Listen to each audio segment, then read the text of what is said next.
born from untouched lands, naturally filtered through ancient lava rock. You are what you drink. Be a force of nature. Icelandic glacial. The purest tasting water on earth, born from untouched lands, naturally filtered through ancient lava rock. You are what you drink. Be a force of nature. Icelandic glacial. The purest tasting water on earth, born from untouched lands, naturally filtered through ancient lava rock. You are what you drink. Be a force of nature. Icelandic glacial. The purest tasting water on earth, born from untouched lands, naturally filtered through ancient lava rock. You are what you drink. Be a force of nature.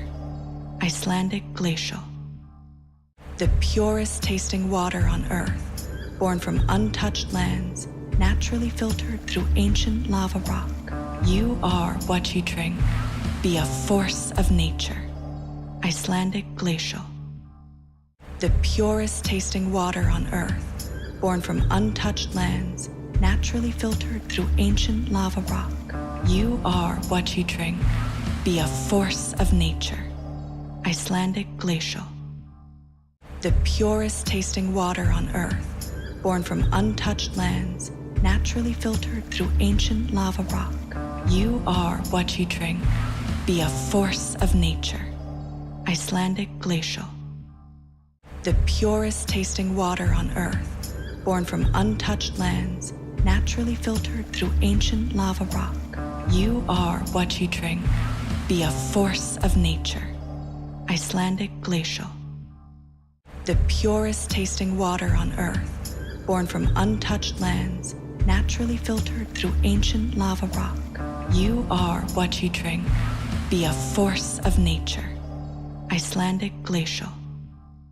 The purest tasting water on earth, born from untouched lands, naturally filtered through ancient lava rock. You are what you drink. Be a force of nature.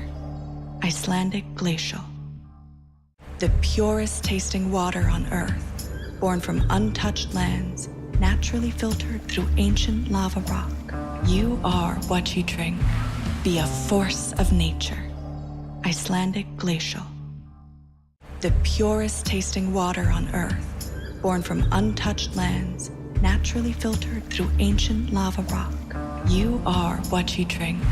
Be a force of nature. Icelandic glacial. The purest tasting water on earth, born from untouched lands, naturally filtered through ancient lava rock. You are what you drink. Be a force of nature. Icelandic glacial. The purest tasting water on earth, born from untouched lands, naturally filtered through ancient lava rock. You are what you drink. Be a force of nature. Icelandic glacial. The purest tasting water on earth, born from untouched lands, naturally filtered through ancient lava rock. You are what you drink. Be a force of nature. Icelandic glacial. The purest tasting water on earth, born from untouched lands, naturally filtered through ancient lava rock. You are what you drink. Be a force of nature. Icelandic glacial. The purest tasting water on earth, born from untouched lands, naturally filtered through ancient lava rock. You are what you drink. Be a force of nature. Icelandic glacial.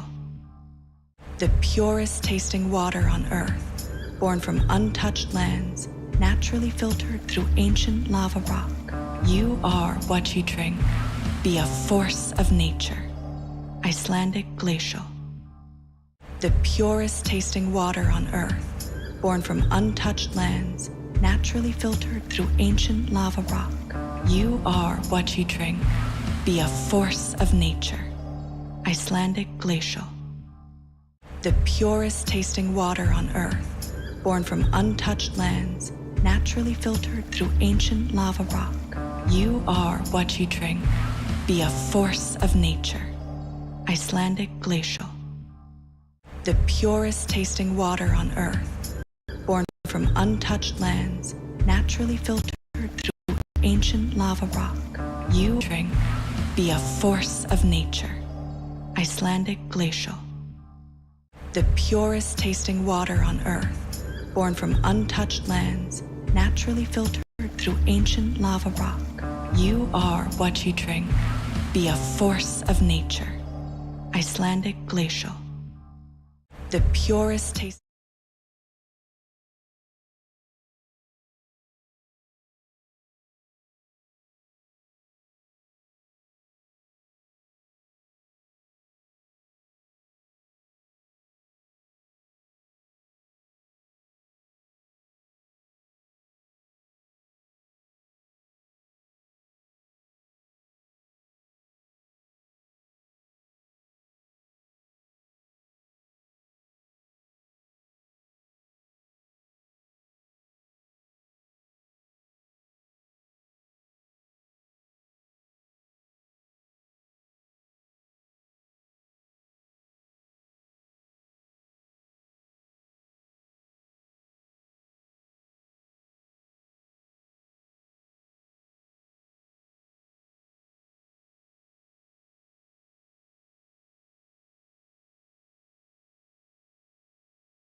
Well, hello there and welcome to the first round commentary of the Reykjavik Open.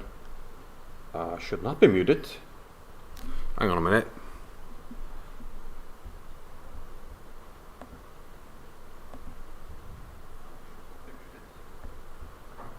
And I'm not, so...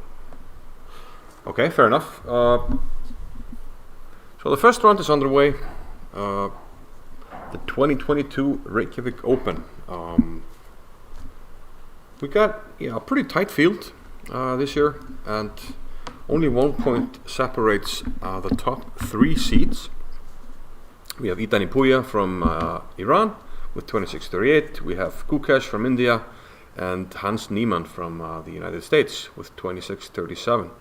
So only 1 point separates the top 3. Then we have Adiban, the 4th seed, Ronak Sadwani, young Indian GM, looking to make a splash, as well as Pragnananda. So we have some very interesting young players and former winners like Abhijit Gupta, also from India. And then we have some familiar faces from the internet. We have Erik Rosen, Anna Kramling, and Ginger GM, although Simon is not playing in the first round. He's coming tonight, so he'll play the second round. And let's just start by having a look at what's going on board 1. Itani Puya has white against Terry Chapman, rated 2240. He's a FIDE master, pretty strong player. And they played the Caro-Kann, E5, C5, I think perhaps under the influence of Keith Arkell, who plays this line a lot. Knight to F3 by Itani Puya here, knight C6. And Puya takes on C5, E6. Everything more or less normal, I would say here. Knight G to E7. This knight wants to come to F5 usually. Bishop D3 kind of prevents that, so the knight goes to G6 normally, but Terry plays Queen C7 here, which is less common. Queen C7, Knight C3, and we're basically out of book here. A6. Black does not want this knight to land here on B5. White castles, so we see White has a pretty significant lead in development. He's already castled 4 pieces out, and Black needs to solve the issue of the king. He does of course get this pawn, but now it's a battle between development and material. So Bishop D4, starting by attacking the queen, and of course we cannot take that on account of this well-known tactic, which would expose the queen here. So this is out of the question, obviously. So the queen goes back, queen to C7, and rook E1. Not allowing Black to free himself with pawn to E5, bishop to D7, B4. Strengthening the pawn. Well, I made a mistake in saying that Black was winning a pawn. He's winning it back because, of course, White already took on C5. So White is not even down material. So the attack looks strong. F6, setting up for E5, but Queen H5 now.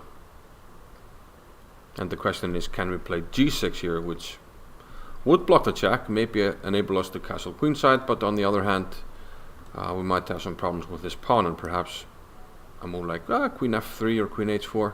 Maybe this Queen F3 is simple, followed by grabbing this pawn. Although Bishop G7, well, it gets complicated. Maybe Queen H4. Maybe this is better, followed by taking. Anyway, Terry didn't think that G6 was a feasible move, so he played King to D8. So now the king is stuck in the center, and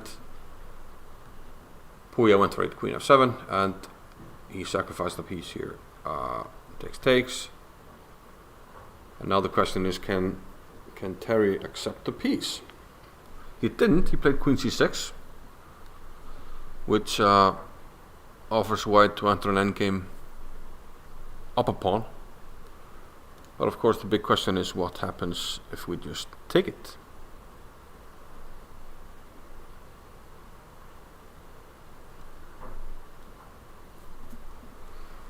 White wants to introduce some more pieces, so do we go for the D file, do we go for the E file? Hard to say. Maybe Bishop F5, then maybe Queen C6.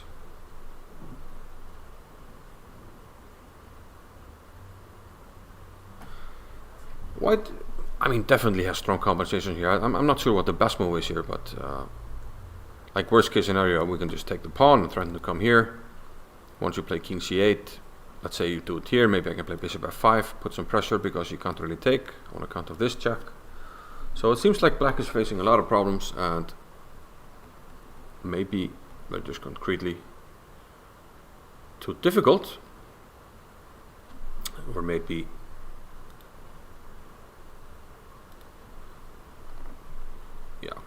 let's see, takes Bishop F5 maybe, according to computer, or rook to D1. Seems like a lot of moves work there. Let's see, yeah. So Queen C6 was the move played, but yeah, like I said, that allows White to go for a pretty safe edge here, but just taking on C6, which Puya already did. So I think we can safely say that he's doing quite well. We have him here on the webcam. Puya away from the table. having captured on c6. Let's see some more games. Let's just maybe have a look at the current position. Gukes as white here against Dei Mahitosh 22-33. The rating difference is 400 points. And yeah, black is quite solid. But I spent some time. So this could be a longer game. We have Hans Niemann on board 3 against Karl Fredrik Johansson. And Hans is putting some pressure on this pawn, and actually I'm not too sure how we actually protect this pawn. We're just starting to take this next move, I would guess. Maybe there's some counter attack, maybe bishop c6. But then again, maybe we can play more like bishop g5 there. Looks comfortable for Niemann here. On board 4 we have Adiban with black. He's also playing 300 points down. Adiban with black, and this looks like it has been a London system, so I'm curious to see what the strongest players in the world are doing right now against the London. A quick bishop d6, and yeah, in this line queen c7, followed by knight b to d7. This is considered one of the ways that, you know, white has to find some answers against, and white has to play a different move order at the start to avoid this. And with this move order, black is able to play a quick e5, as we'll see here after castles queen e2. Black plays e5, an important freeing break, and the computers will show next to nothing for white here. If I cheat a little bit and check it out, it says 0.0. But Adiban, of course, wants to win the game, but it's a good start to immediately equalize. And actually black enjoys a bit of a space advantage due to these pawns. And he just gets the pieces out and centralizes. And white's only plan is to put some pressure on this pawn, but at the moment that looks quite difficult. So comfortable game for Adiban, it seems. Knight g5 and queen to c7. We'll definitely keep an eye on that. Maybe we'll have a look at let's see some of the top games first. Here we have Ronak Sadwani against Nigel Pova. Equal material, but this pawn looks like a pretty big thorn in black's side, and it makes this knight in particular pretty bad.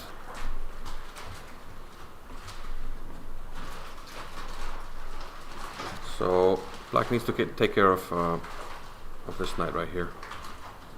Let's see how this happened, how the pawn came to e6. e5 here,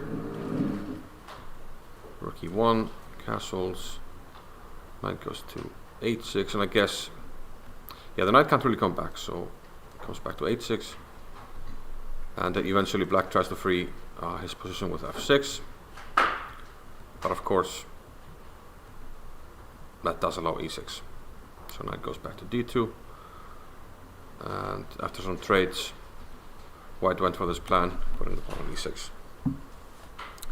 Like I said, makes this knight bad, but on the other hand, white also needs to find ways to improve his position. So maybe he'll try to play on the queen side now,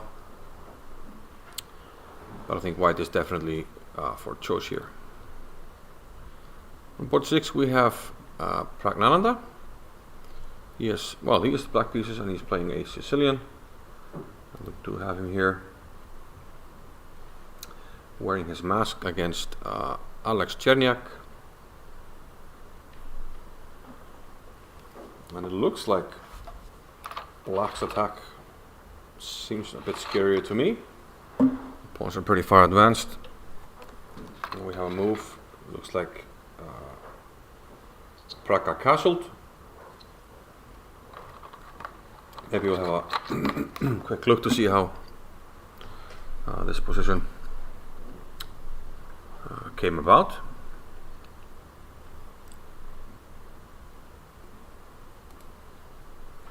So e4, c5, Sicilian, takes, so we have a classical Sicilian with d6, bishop d5, e6, queen d2 and a6.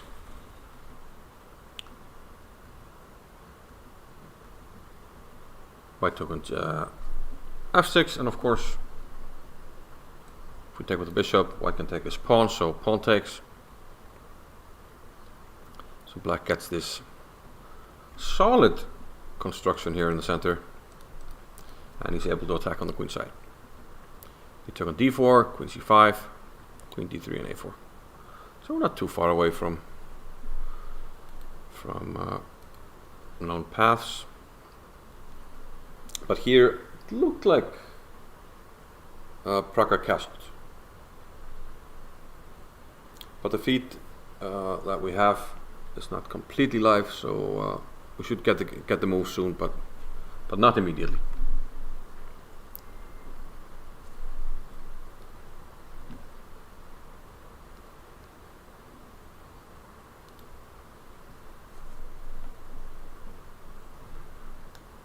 Okay, Abhijit Gupta on board 7.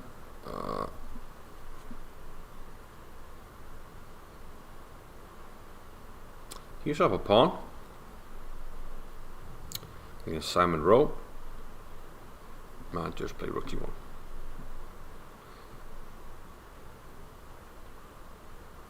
White looks solid in a way. I mean, in a way, but the question is, where do you put the king? Do you keep him in the center?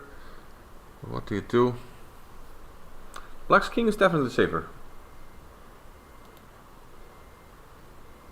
I'm wondering, how good actually, and how safe this extra pawn is, indeed. I mean, black has moves like, queen h4 at some point, if he wants to pick up some material.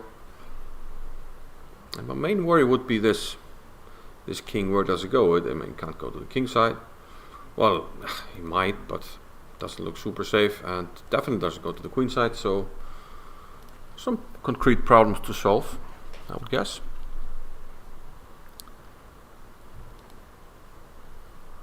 On board 8 we have the young Dutch Grandmaster Max Warmerdam, and this was a Alapin Sicilian. d4 knight takes. White playing very solidly. Tim Jaksland not risking the isolated queen pawn.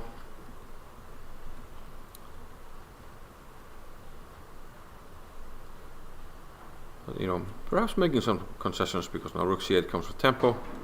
Can't really take on d5 because of this. Castles, knight f4. He took on f4, and now he takes b5. And this wins a pawn. So once again we see this battle of material versus development. And b3 now. So now it's white who's using the pin. But can black try to hold on to this pawn?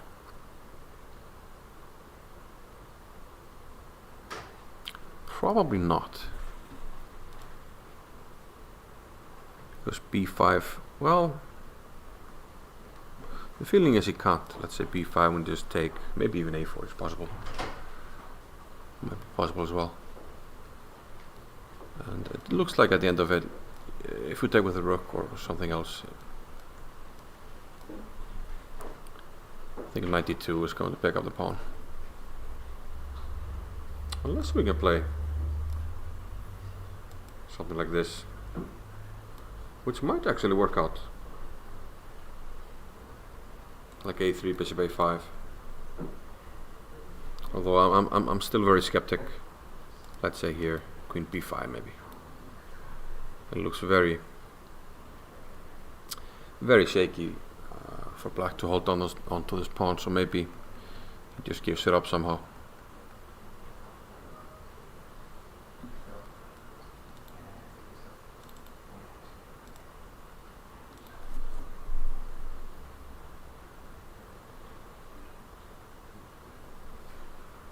So we have our first result, and Louis Thibault has lost against the young Christopher Wu, who I believe is still an IM, so looking to become a GM. Christopher had the black pieces, played the Caro-Kann, the advanced variation, c4. He took on c4, 97, h3, bishop g6,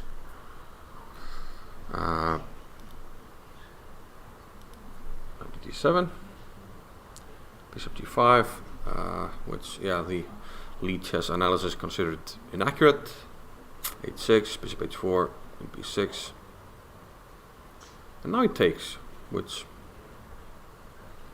seems strange to move the bishop 3 times just to trade it off, and now black is ready to castle. So I'm wondering where the concrete idea is here for white. Queen e2 looks natural, but he played castles, which throws out an invitation to to Christopher Yu to just take the pawn, and he does.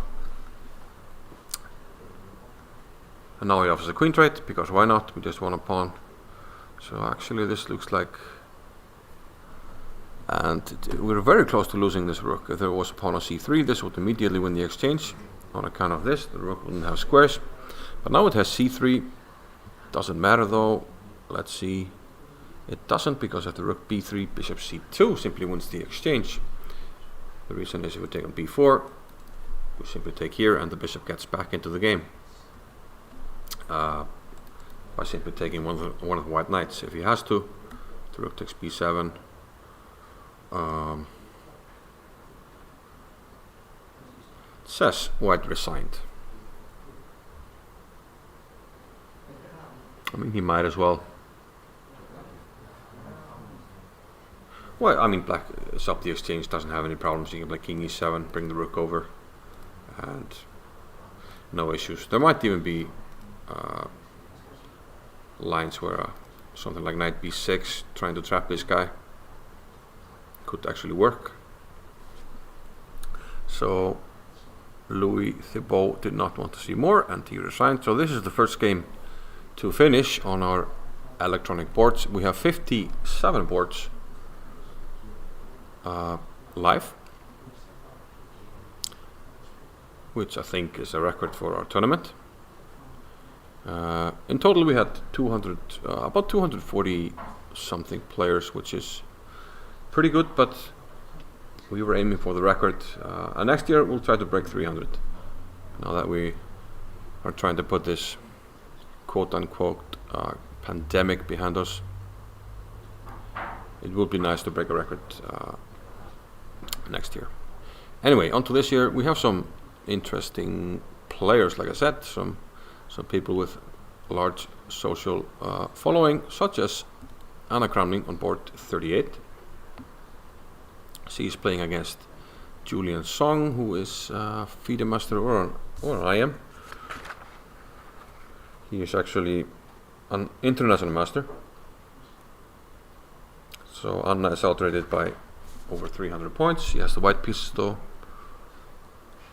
Well, the opening was fairly standard. Queen's Indian. Bishop to b4. Super standard, but fair enough. We have plenty of games from this position. d6, 488 games. Knight b7, both sides castle. Now we're down to 7 games in the database. Although after this transposition 92 we have 24 games. This is all reasonably well known. Bishop to e4. So this is the first moment where Anna deviates a little bit. So she wants to trade the light squared bishops, but changes her mind here after queen to c8 and plays bishop to f5. So now the threat is to take on f6 because of the pin on this knight. He can't take back. So this will double black's pawns. So the queen goes back to e8, and now c5. This particular position has been reached 2 times in Grandmaster practice. In one game white played queen e2, and then the other one he played queen to b3.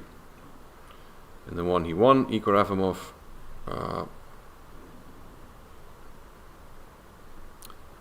played queen e2.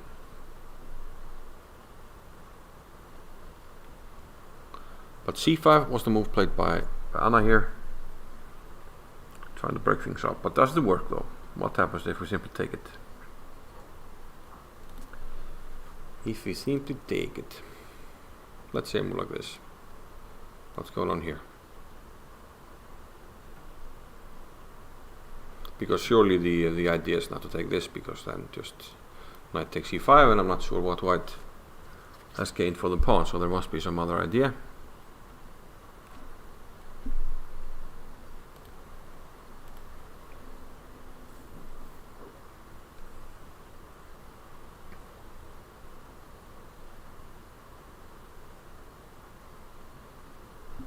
Yeah, not sure, to be honest, at the moment, what the idea is.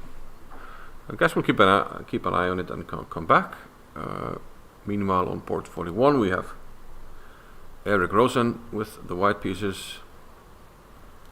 And no London system. Boo. 1e4. And we have a Caro-Kann. So he plays quietly with d3. Yeah, and plays kind of the King's Indian attack, which can be played against the French and the Caro-Kann in some cases. White, black plays rather aggressively, just grabbing the center.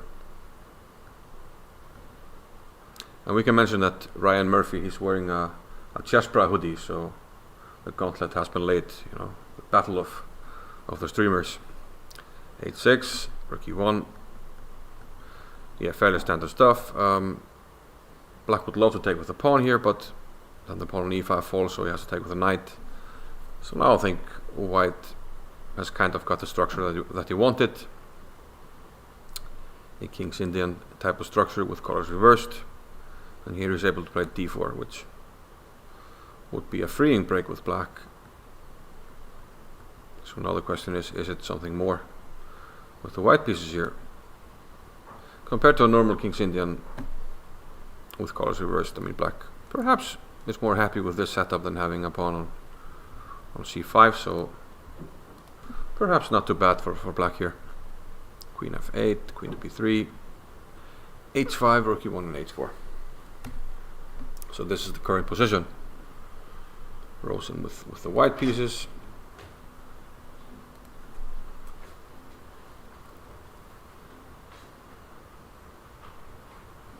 And black has, a bit of a dilemma maybe to finish development here.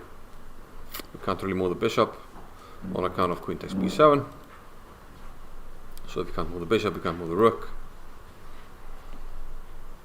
So some small problems for black at the moment. So I'm sure that Erik is doing pretty fine here. Some people are saying that Alexander Fier is a beast, which is correct, so I'm wondering if he was playing something very aggressive. Well, he already won against the Edmund player. Let's have a look. He had the black pieces. Edmund has played here many times at the Reykjavik. I even faced him once. It's probably more like 10 years ago at least. And that game ended in a draw. Edmund is now rated around 2200. And we have a Sicilian. I mean, Alexander Fier is very aggressive, so that fits his style. Knight b3, bishop e7.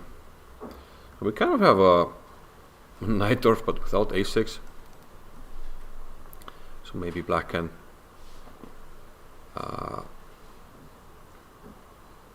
use that to his advantage and play the move that he played now, a5. So, I mean, if he can play that in one go, he must have won some time. Here the computer really dislikes what white did here. We still have a number of games here where white goes bishop to b5, simply to stop the advance of this pawn here. But Edmund went for queen to f2. double question mark. And now the natural move would probably be to push the pawn, but Fear did not go for that. Probably he was fearing White's idea with Queen f2, which is to free the d-file. So after a4, probably going knight c5. But the computer actually thinks Black is doing quite well. Should play a3, b3, and knight to b4. This is the main line given by the computer. We get a quick computer analysis once the game finishes. Something like this, and Black is supposed to be doing pretty good here. But Fear went for Queen b8, which, well, gets out of the pin, so a4 is next up. And now White should again try to stop a4, but he doesn't, he plays a3. Probably you should play a4 here. So now Black is starting to attack. The other rook comes to c8. A pretty natural attacking setup for Black. Queen b8 had this clear idea of just introducing every piece into the attack. King b1. So now I guess Fear will start pounding, and I would be very worried with the white pieces right now. Everything is coming down the board. This pawn wants to come here, and all the heavy pieces are lined up here. Heavy artillery. Bishop here. Almost all of the black pieces are participating here. Knight to d5, b4. Edmund took on e7, took on b4. But it looks like there are just too many pieces around here. Queen back to b7. Edmund grabbed the pawn here. But now knight c6. And things are becoming pretty grim actually for white. The immediate threat is this rook d8, picking up this rook. Along with, other ideas. And Alexander Fear has won almost this whole time. He has 1:29 on the clock in the final position, and 10 minutes for Edmund. So let's say the queen retreats. I mean, is it this bad? Could there be some moves missing? It's certainly very scary, but did he need to resign? Maybe he played an extra move that was just a blunder and immediately resigned, and the computer didn't pick it up. But anyway, the board says we have a result. Alexander Fear won, which makes sense. Do we have some other decisive games already? Not that I can see.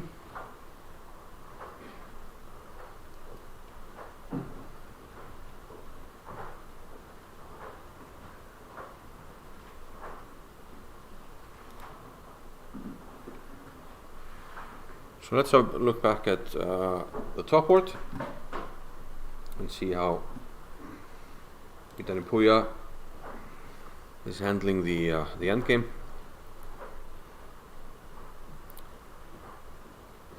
So he indeed took on c6, going for the endgame, and Terry took with the pawn. Now we have to retreat the bishop. We went to e3, a5, and we want to keep the pawn chain intact, so we play c3, g5 by Terry, and a4. So Puya is getting ready to push. b5, b6, get a pass pawn here. And there doesn't seem to be much that black can really do about it.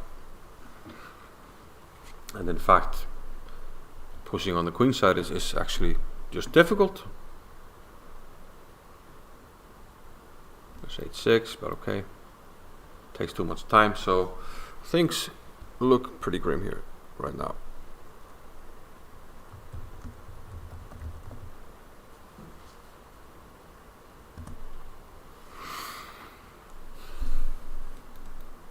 So I don't think this game will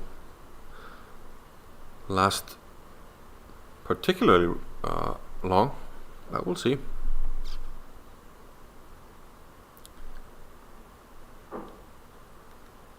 maybe we'll check out some other games, just to travel around. We have 57 live games.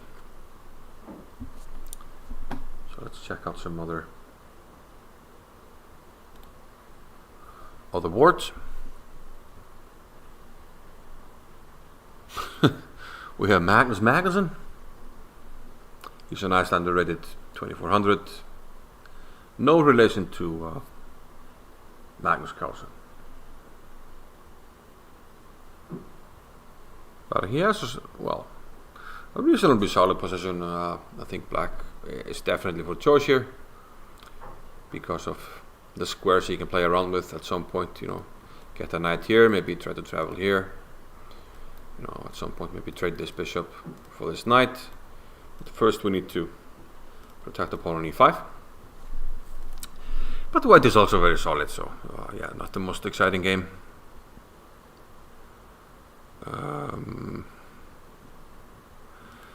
We have Hilmir Heimisson with white here against Adam Collins. Hilmir is he recently got an IM norm, and he's a very dynamic player. Played 3 tournaments in Serbia very recently, back-to-back round-robin tournaments, a lot of chess, so he's pretty fresh, and he seems to be very good in Catalan type positions, and also in Fee and Zettergrunfelds. So black played a4, let's see, and he took it, queen b8.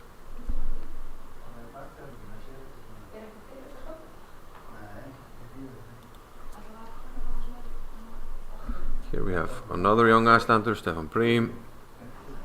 Nothing too super interesting.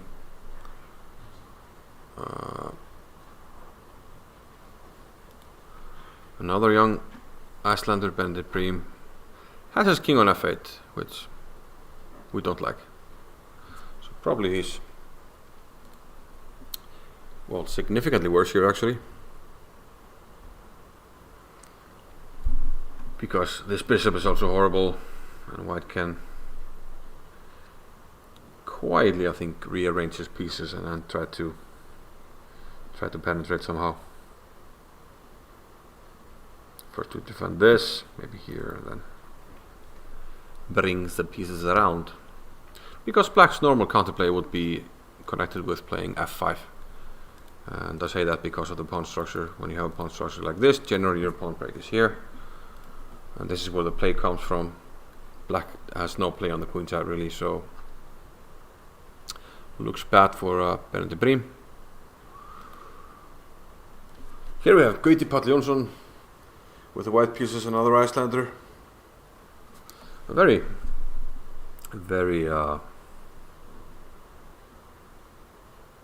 he's doing a good job in promoting chess. He's running a lot of tournaments with the Reykjavik Chess Club. And he's playing against the editor of one of Iceland's tabloids, Björn Torfansson. So despite his busy job, Björn, he can't escape the chess bacteria. And what is he playing here? He doesn't usually play the Queen's Gambit declined, but he does here. So I mean, it looks fairly standard-ish. And this is the current position. So this pawn is hanging, and probably we must go for f5 unless we can play f6 and try to make that position work. But then we'd have to calculate this capture, so I'm not sure what Björn has in mind. So probably have to just play f5 here, protect the pawn. And then I actually quite like white, because you have this knight here. You can maybe try to get the other knight around somehow, and then see if you want to break or not to break with f3. So I think Gauti is doing quite well here. We have another chess internet personality, Irene Sukander from Indonesia, and she played, I believe, one of the biggest matches that has been played online, which was played in Indonesia with, I think, peak viewership or something like 2.5 million. but that's a long story, which happened after a famous case where somebody allegedly cheated against Gotham Chess, and that someone eventually wound up playing this big match. And in my opinion, he was fairly obviously a cheater, given the result of the match against Sukander, who pretty easily beat him. Now she has the black pieces here, and white has played rather solidly here. This, I'm not going to say unambitious, semi-unambitious perhaps, but okay, I mean, people who play like this with white, they generally play the King's Indian, and they like these positions. Okay, we have a request here to look at Tanya's game, and we'll certainly do that after this one. Knight to c4. Yeah, black generally plays h6 to stop white from going knight g5, and then black can get this standard development here. Bishop b6, h3. But this might be a blunder by white, and Irene does not hesitate, and she takes on e4. The problem is that the knight on c4 is hanging. But now a sufficient suit by white, so perhaps he had anticipated this. And it probably works because if we flick in some in-between move here intending to hit the queen, white will have an in-between move on his own and capture a piece, so at the end of it, it's not going to be good, so we have to take on e5. But probably Irene was happy with this this change in the structure. Bishop e3. So indirectly defending, so if you take this, I take this. Rook d8, hitting the queen, and now knight a5, so we can protect this pawn. And one would have thought white would have to defend this, but still this is hanging, so white just played knight e2 here. But he doesn't have a control of c4. In such a structure, I believe white would be happy if he could, put something here. So black is probably doing better here just because of this control of c4. And black doesn't really have any weaknesses, so my guess is that black is doing slightly better here. So we had a request to look at Tanya's board, and we'll do that. And what's going on here? Tanya with black. Let's see how this all came about. Bishop c4, knight f6, and we get the Jacobiano through the knight f6 move order. c3, d6, and white wants to avoid the pin. Black does the same. We'll still have a number of games from this position. a6, the top move, which Tanya played. Rook e1, bishop a7. Still we have 130 games. So yeah, fairly standard stuff. Bishop e6, 140 something games. b4, we're still in known territory. But now d5. Not a lot of games here with d5. But one of them was Ho-Yifan against Sergei Azarov, which Azarov won in 2016. So probably not the move without venom. After e takes d5, knight takes d5. White hasn't used a ton of time, to be honest. Takes on e5, so we have this stuff we quite often see in the Marshall. Tanya took on c3, hitting the queen, and queen h5. So now the question is, do we have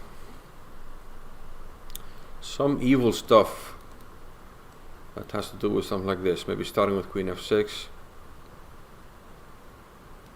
Looks like there could be kind of something concrete here. Yeah, maybe just taking on e5 and bishop d4 is a way to play. I'm not sure how we take queen or rook. In either case, it looks like Tanya can win the exchange, so perhaps white should give it up like this, but then with this opening up, I wonder how good that is actually. So, and if you go back, there's going to be this check, takes, and then queen h5. So we have 130 games from this position. a6, the top move, which Tanya played. Rook e1, bishop a7. Still we have 130 games. So This must be good for black. So I wonder what if Tanya can simply take on e5 here, and yeah, looks like it. Looks like she can just take on e5. She's thinking about it though, and she's down to 22 minutes.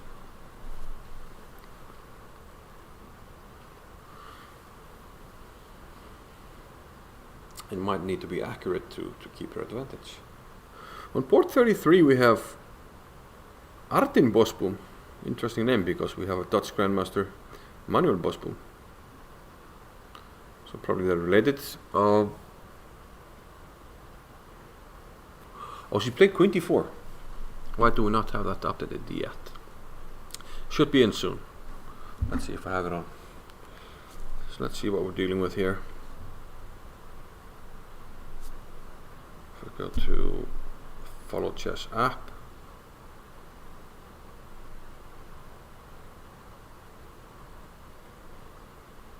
Where's my Reykjavik open? Are we not on Follow Chess? I need to have a word with somebody. Okay, so apparently she played Queen d4, which is not as accurate. But yeah, it looks to me like knight takes e5 is pretty darn strong here. And also, if white tries to flick in this, trying to be clever, like takes, queen takes, and then bishop d4, you can take with jack. Maybe we can be more clever and just flick in this. And again, this looks great for black. So Tanya must be doing good, even though, okay, she played Queen d4, so I'm not sure if that gives up some of her advantage. But interesting game to keep an eye on. And do remind me if I wander around too much here. I wonder how Birkir Isak is doing against the legend Oleg Romanishin. Got to play against Oleg once, and we drew the game. And I think the post-mortem lasted longer than the game. He's a very kind guy. Likes to analyze. So that was a lot of fun. I learned a lot from the post-game analysis. Yeah. So Tanya, she took an e5 and Queen d4 played. Okay. So we have a decisive result in the game. Bragi Thorsteinsson against Mikael Johan Karlsson. An interesting Icelandic rivalry because Bragi has a brother. Bragi is like GM. He has a brother who's an IM. And Mikael Johan has been doing quite well against them. So it's kind of a grudge match. So Grand Prix attack from Bragi. Castles, bishop d3. And the main aim for white here is to get a good attack. Stökar loka hurðinni, strákar. Halló.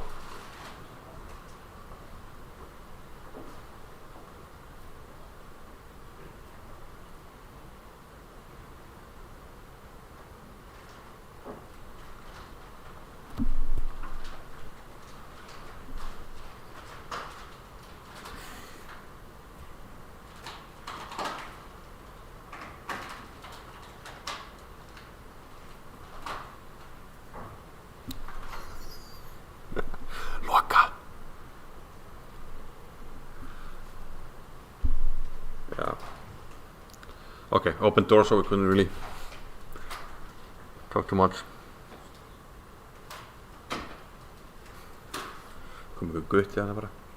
Okay, anyway, e5 by Bragi here, d6, which computer hates.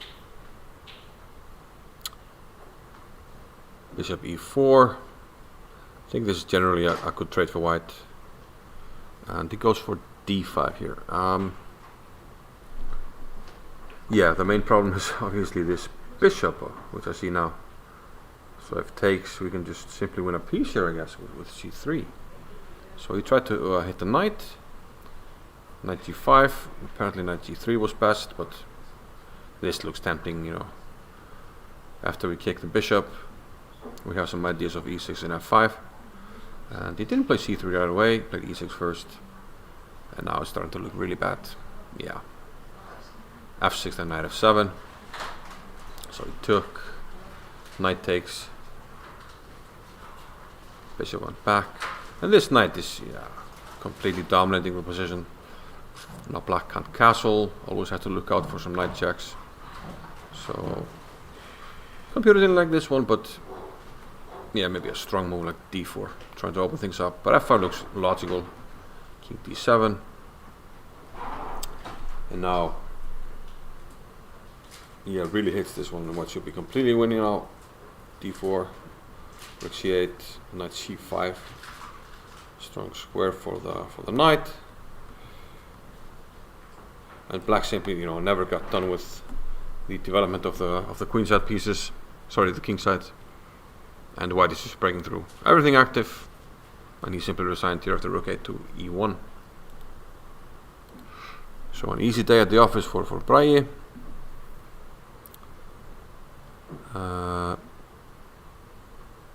And Sebastian Masse has also won in his game against Nicolas Coursaguet, who is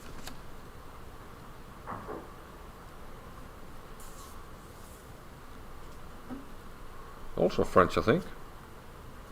Safi the Master. Let's see what happened in this one. e4 by Masse, and the Alicante defense, which we don't see too often these days.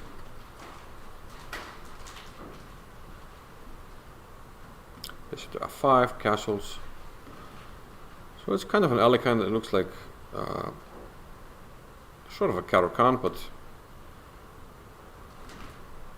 white is getting a lot of space here after c4, takes, knight c3. Just normal moves by white, and he should be much better here. And I guess there's a reason why this is not very popular at the higher levels. b3, and black needs to make very awkward maneuvers here. Knight c8 looks quite awkward. Knight e4, trying to get something going.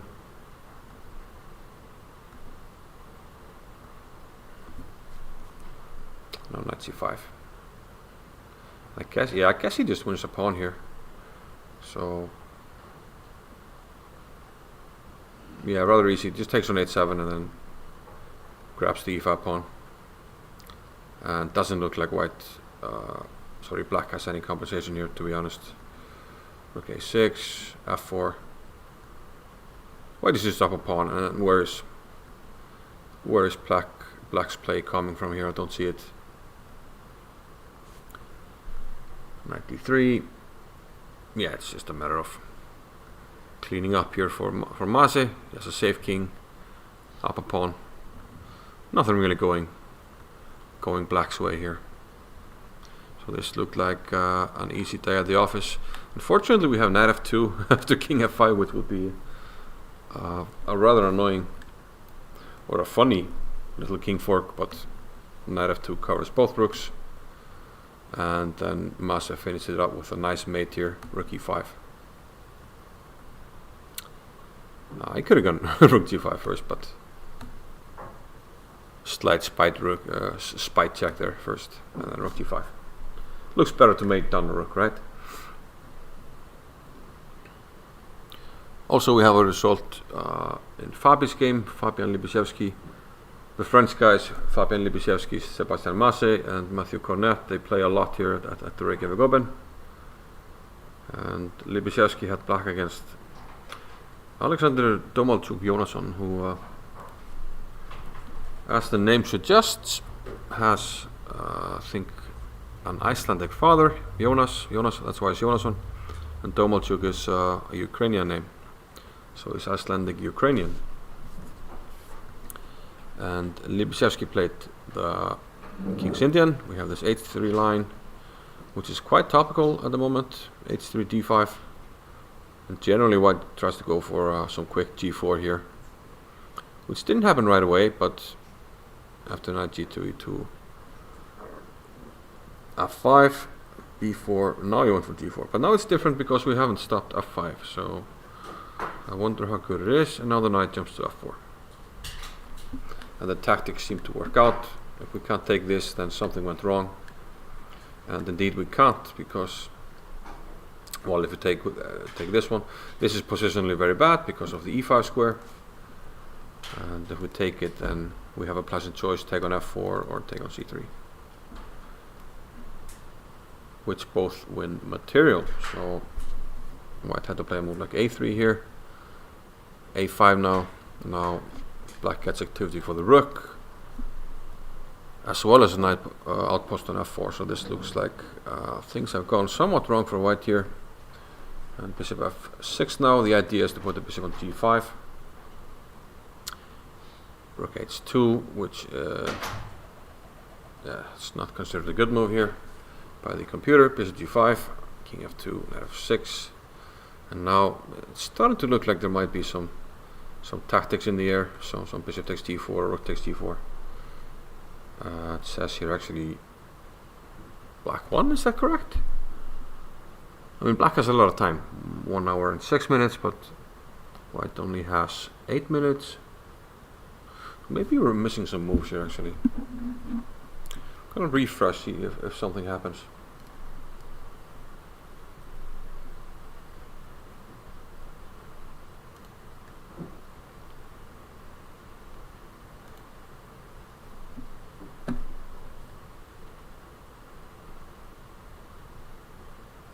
No, actually nothing happened. I'm wondering if it's some kind of error.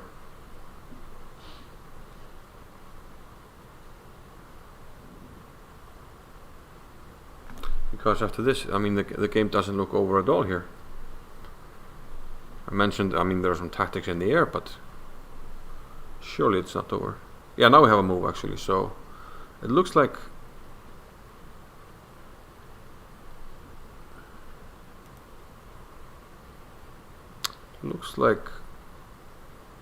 some kind of sensory board error. So maybe the game is still ongoing. We'll keep an eye on that.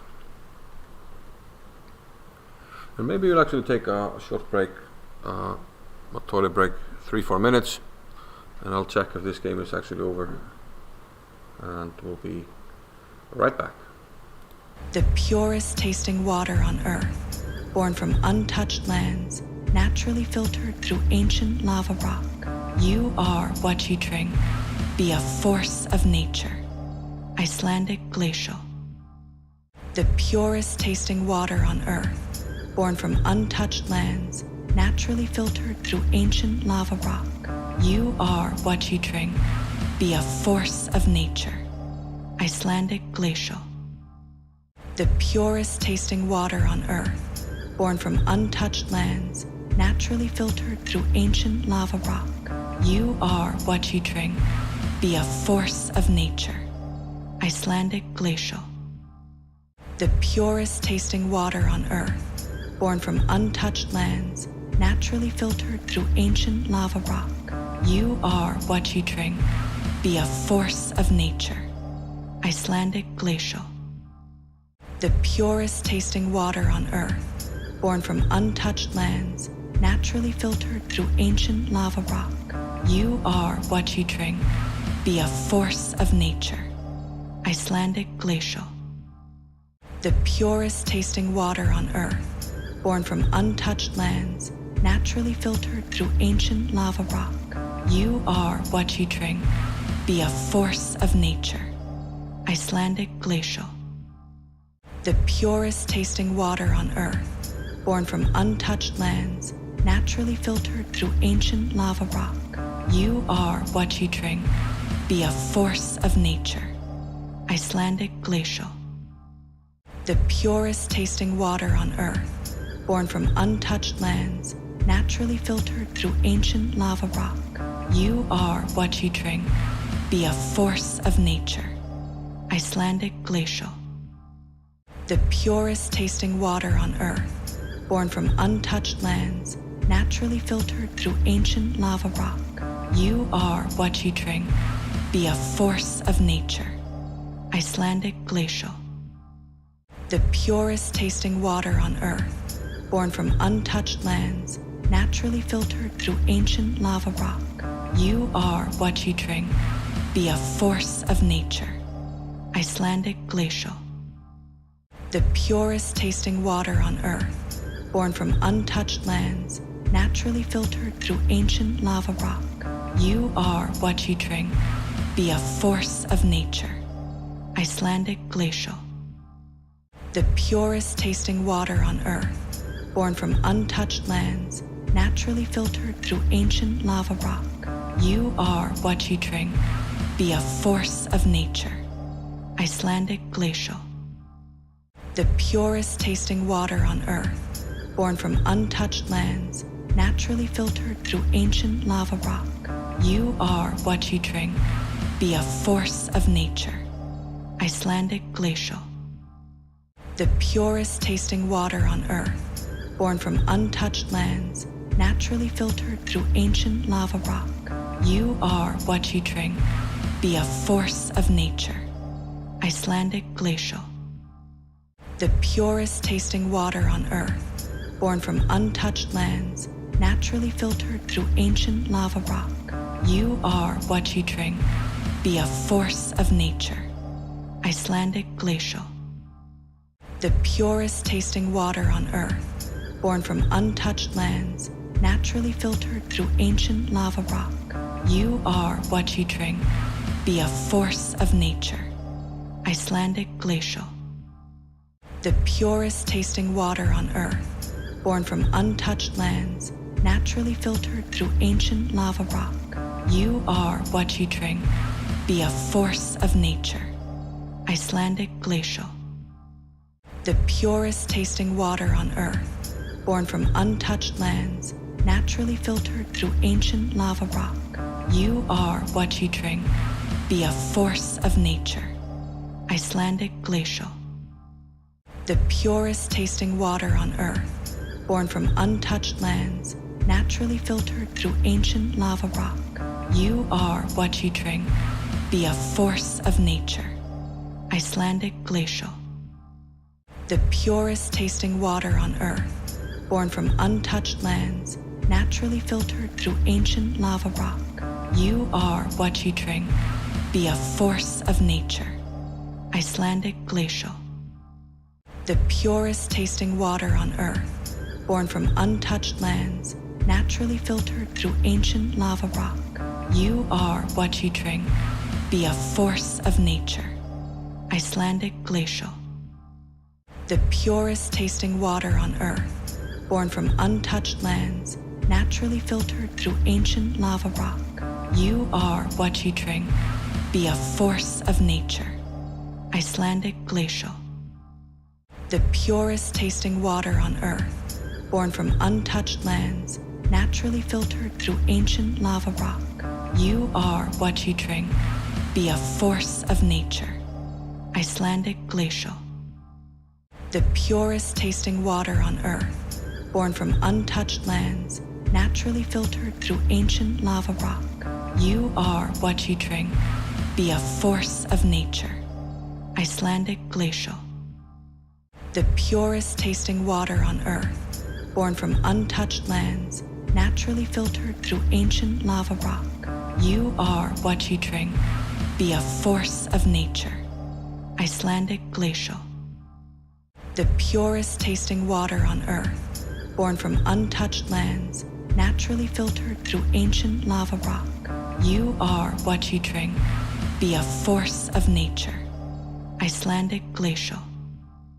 The purest tasting water on earth, born from untouched lands, naturally filtered through ancient lava rock. You are what you drink. Be a force of nature. Icelandic glacial. The purest tasting water on earth, born from untouched lands, naturally filtered through ancient lava rock. You are what you drink. Be a force of nature. Icelandic glacial. The purest tasting water on earth, born from untouched lands, naturally filtered through ancient lava rock. You are what you drink. Be a force of nature. Icelandic glacial. The purest tasting water on earth, born from untouched lands, naturally filtered through ancient lava rock. You are what you drink. Be a force of nature. Icelandic glacial. The purest tasting water on earth, born from untouched lands, naturally filtered through ancient lava rock.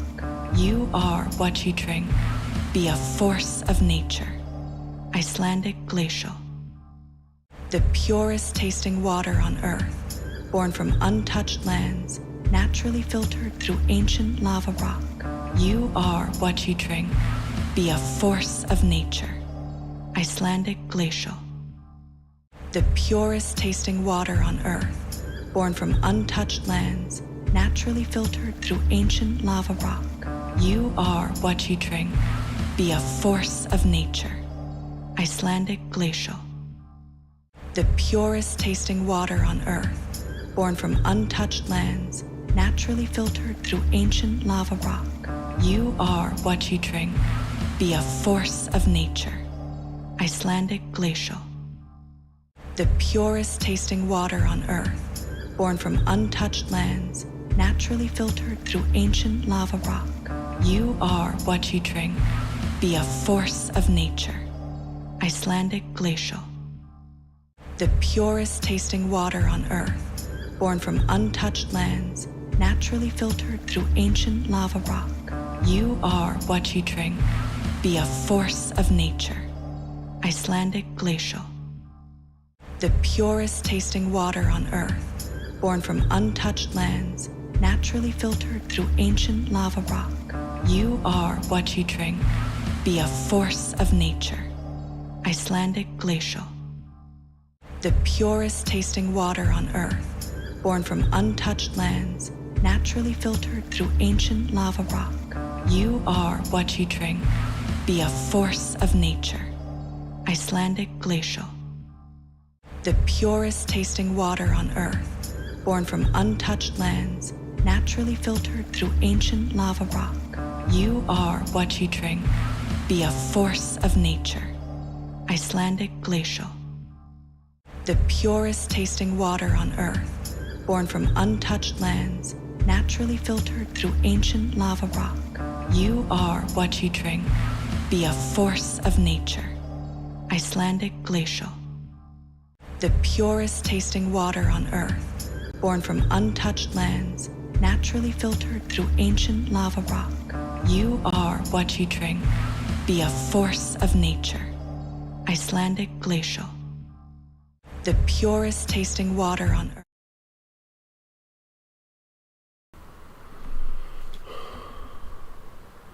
And we're back, guys. As you can see, there's nobody on the first board because they finished their game. And let's see what happened. Didn't find anything to eat, but we have plenty of this Icelandic glacial water, which is super fantastic. So we had, well, let's just quickly go through the game. We looked at it earlier, and yeah, maybe let's just see where they deviate from known stuff.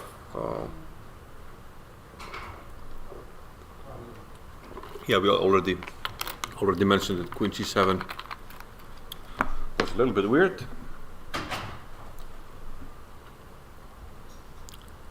And White kind of pounced on it from there. Got very active, sacrificed a piece which Black probably couldn't accept, so I went for the endgame, but then he's down a pawn. And we last looked at it when Irene Puya was simply pushing his pawns, and that looks fairly unstoppable, and he continued b5,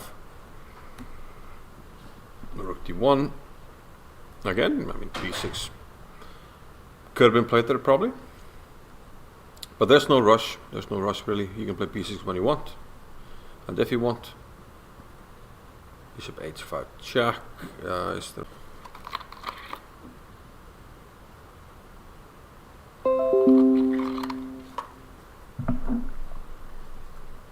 got disconnected. Hopefully things are back to normal. Yeah, so king e8, king back to d8, and then rook d2. And now we see the actual benefit of having saved this move. The threat is better than the execution. Now we're threatening to double, and the king can't run because then we play our trump, and we win the bishop. So Irene Puya didn't really need to reach too far into the back to convert this endgame. I think we actually have the final moves of Libishevsky's game. Let's just quickly look. It was a King's Indian. We looked at it earlier. Alexander Domochuk Johansson with white. And we had this position before. And okay. Now we have some moves. So King G1 was played. And like I said, it looks like, tactics are in the air, and Libby went for tactics, took on G4. And what to do? Because this taking here and some kind of knight discovery looks very scary. Rook H1. Yeah, if you have to play the rook back to H1, that does not look good. And yeah, come on. Now everything is dropping. Rook F2. And the queen drops. Too much material and an easy win for Fabian Libishevsky.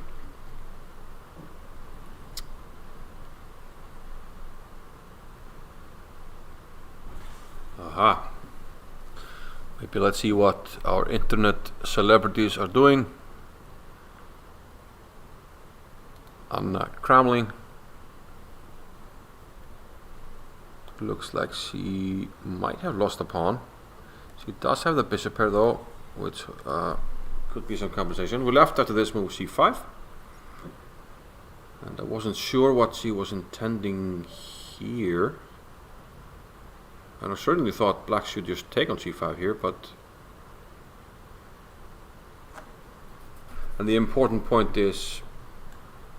thought we had this move. I could be wrong. I think I'm right. Because we don't want to cripple our pawns. So we can take with the queen. But it didn't. It played bishop c6. Then we can keep our pawns. So white must be doing okay around here. So what happened? c4, rook a4, queen to e2, queen a8, with a double attack on this and this. So perhaps this is where Anna lost her pawn. Rook c1. And now we have a choice: do we take on g2 or a2? And black went with the a2 pawn. This is a sensory board error, so we might be missing some moves because the queen is definitely on a2. It should be fixed. I'll actually shoot a text to the guys in charge so we can immediately fix this.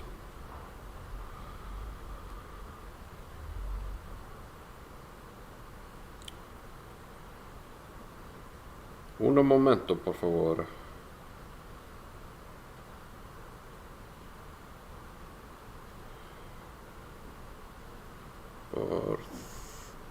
Board 38. Sensory error. Moved 20 should be.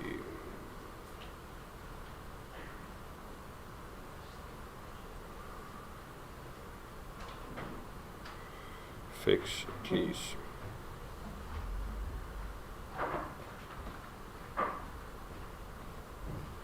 Okay. Hopefully this will work itself out.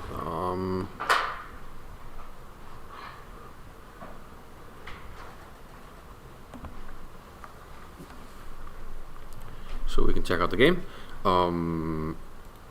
Let's go to Eric Rosen then. Who we left after, let's see. Boom, boom, boom, boom. I think 95 was the last move we saw in that game. H4, 95. So actually we haven't seen a ton of... Oh, Will Evans. Incidentally, I went to the board before I saw your comment, but we are looking at board 41, which is Eric Rosen. I had a look at it earlier on the stream, so we're not going to repeat those moves, but... Yeah, we left after 95. I mentioned that, okay, black is struggling a bit with the queenside development because of this pressure on the pawn. And black went for bishop h6 here, trying to trade stuff. And Eric said no, no trades. No trade for you. No trade for you, come back, 1 year. And queen c5, bishop e3. but he's willing to trade this knight for the bishop because you got mated. So no take knight because take ear and checkmate. No good. Can't allow. So the bishop is quite safe there. The queen goes back. But now we don't want him to trade because, well, we want to keep the bishop pair. So Eric played bishop to f2. And 8-3 now by Ryan Murphy. Eric has a significant time match here.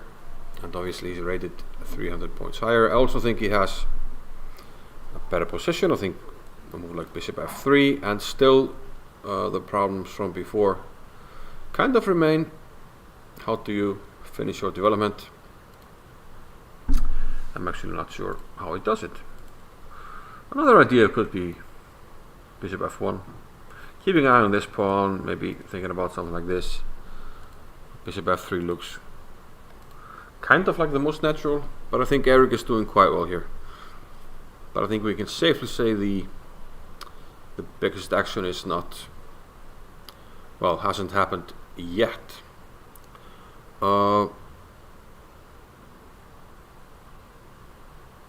Yeah.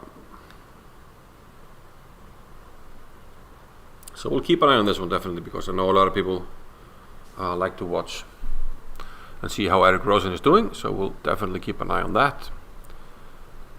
From the top board, we got a result in Itani Puya against Terry Chapman. Alexander Fear won against Edmund Player. We already saw that. So no upsets yet. As is to be expected. Christopher Yu. I said Wu because I have a friend named Ingvar Wu. So Christopher Yu. Maybe Ingvar Wu and Christopher Yu could play each other. That would be cool. Yeah, Mas already won against the fellow French guy. When I went to get some water, I saw they were analyzing the game with Lipishevsky. So Lipishevsky indeed did finish his game, as we saw. Yeah, Bragi Þorfinnsson won against Mikael Johan. We already saw that.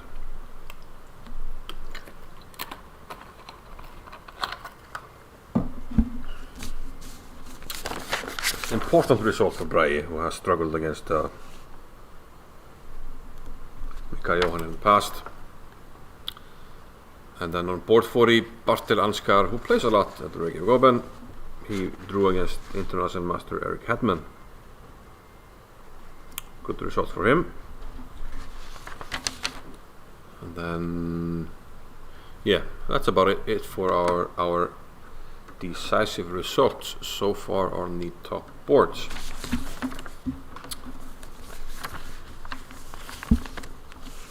So maybe you can have a look at what Pragnananda is doing. He had a promising attack, it seemed, in the Sicilian. I do think we have him on a webcam here.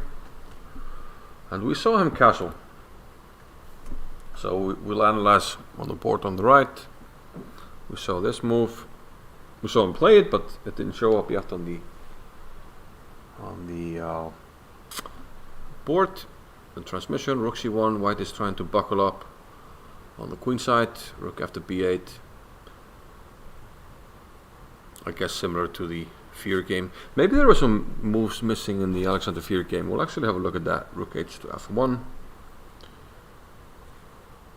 King h8. Praka argues that the king is safe here. Rook f3, rook g8.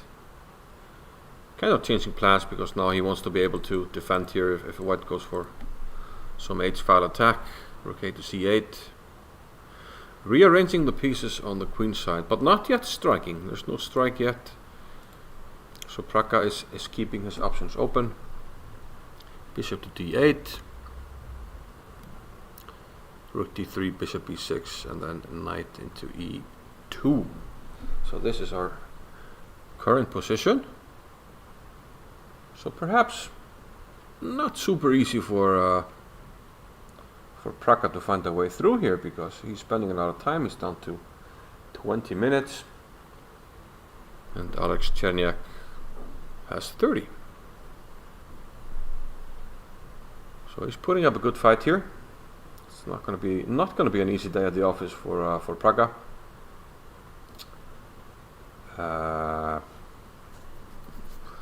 Although optically,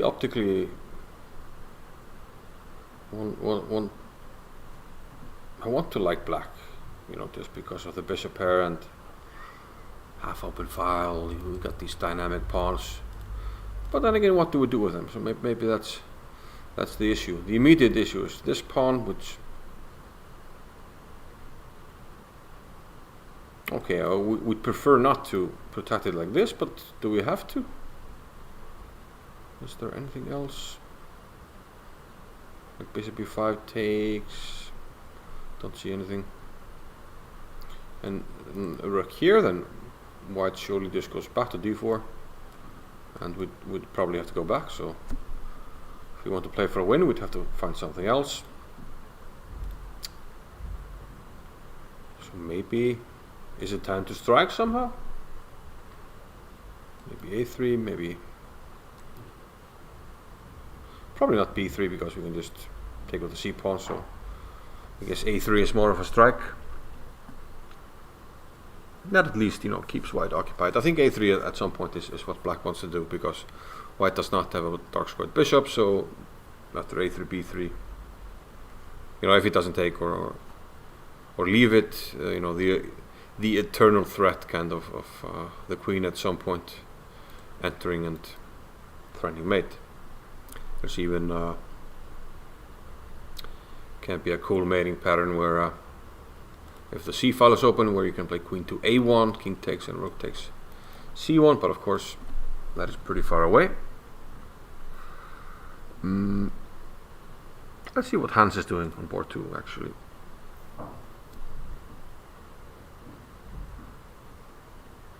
Yeah, what is he doing? Is this necessarily better for him? Is he simply, can he take on a3? Well, black played rook a3, so can he take and just bring the king? Is that something? Maybe it's just nothing. That would be a pretty big upset if Hans is unable to win with white pieces.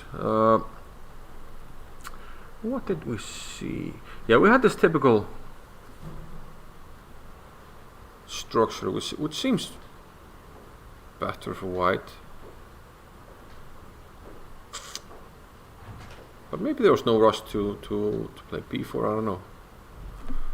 If we just play for take here, play bishop c4, play for this square maybe,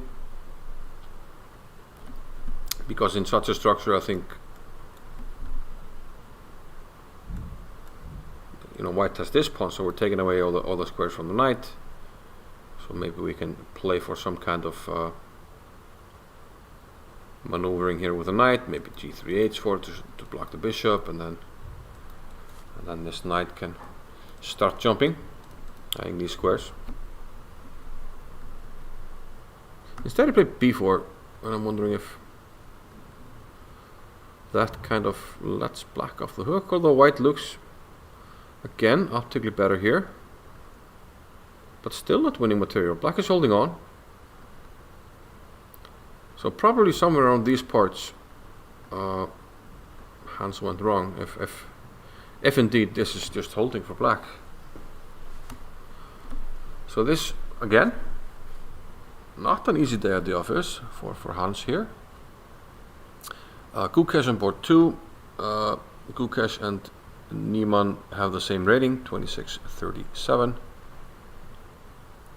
And is it an easier day at the office for Gukesh against Dei Mahitosh? I'm not sure. He's not up material yet. But I kind of like his, dynamic chances. So maybe he takes on e5, and the pawn on e5 could be an issue because it's on a dark square. So maybe we can start attacking it. So probably Gukesh is slightly for choice here. If he takes on e5 and we get this isolated pawn on e5 to play around with. Atiban, he was playing this popular anti-London system. And we left the position around these parts. Yeah, in fact exactly here. Now white took on e6 and Adiban took back. So now it's, well, I want to say kind of looking like a French structure, but the pawn is on e3. But still, it's a structure that black often ends up with in the French if he's targeting the head of the pawn chain. My evil twin on board 17. Okay, we have a suggestion. Let's quickly see what's happening in Adiban's game. Bishop e2. So he's playing for dark square control, e5. Now he's got these potentially powerful pawns, central pawns. And now he's pushing them, so c5 looks tempting, but we keep control. So I guess this is starting to become tempting, or promising is the word I was looking for Adiban here. Yeah, I think he must be doing well here. The pawn on d3, clapping down the rook, and the rook can never move because of d2. So this should be good. So who's my evil twin on board 17? Yeah. So my name is Ingvar Johannesson, his name is Johan Ingvarsson. But unfortunately my evil twin, as pointed out by Will Evans, he has lost the game. It says 1-0 here, still a few moves coming in, but this looks fairly decisive. I mean, we can start pushing some pawns and GG. So I'm wondering if we were missing some moves in Alexander Fier's game. I kind of don't believe that knight c6 was the last move, and I think I might be right.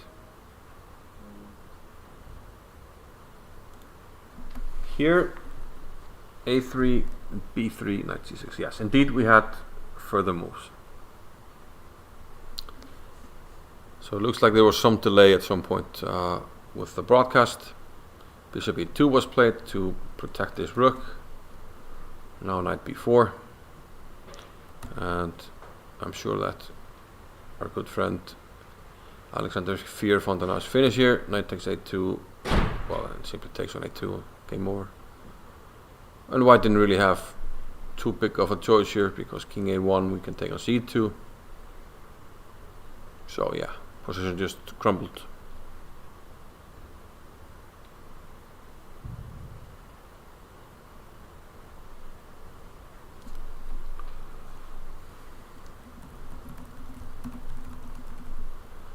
Somebody is asking about the live stream. It's Reykjavik.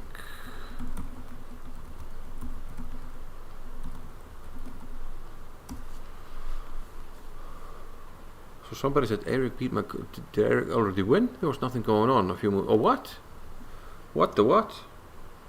There was nothing going on a few moves back. I mean, he was better after h3, but what on earth happened? Okay, bishop f3.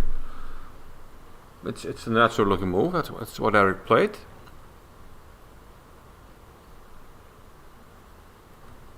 And queen d6 and what? Is that a blunder?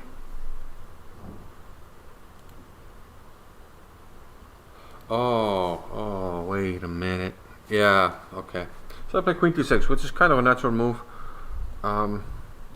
I don't believe he resigned. It seems like the games, the moves are slightly behind. But there's a cheeky tactic. Can you guys see it? Cheeky tactic. And black's position, yeah, black's position crumbles. And the reason why black missed it is the move Eric probably made to make him resign on a few moves. The move is kind of anti-positional.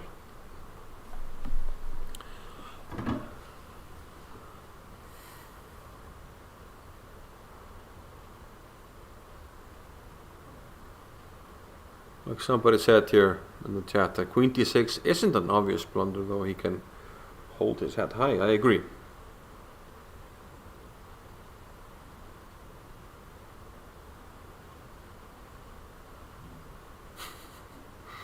People seem to be incredibly happy about Magnus Magazin playing in the tournament. They're saying Magnus Magazin is the only one that can defeat Kaza.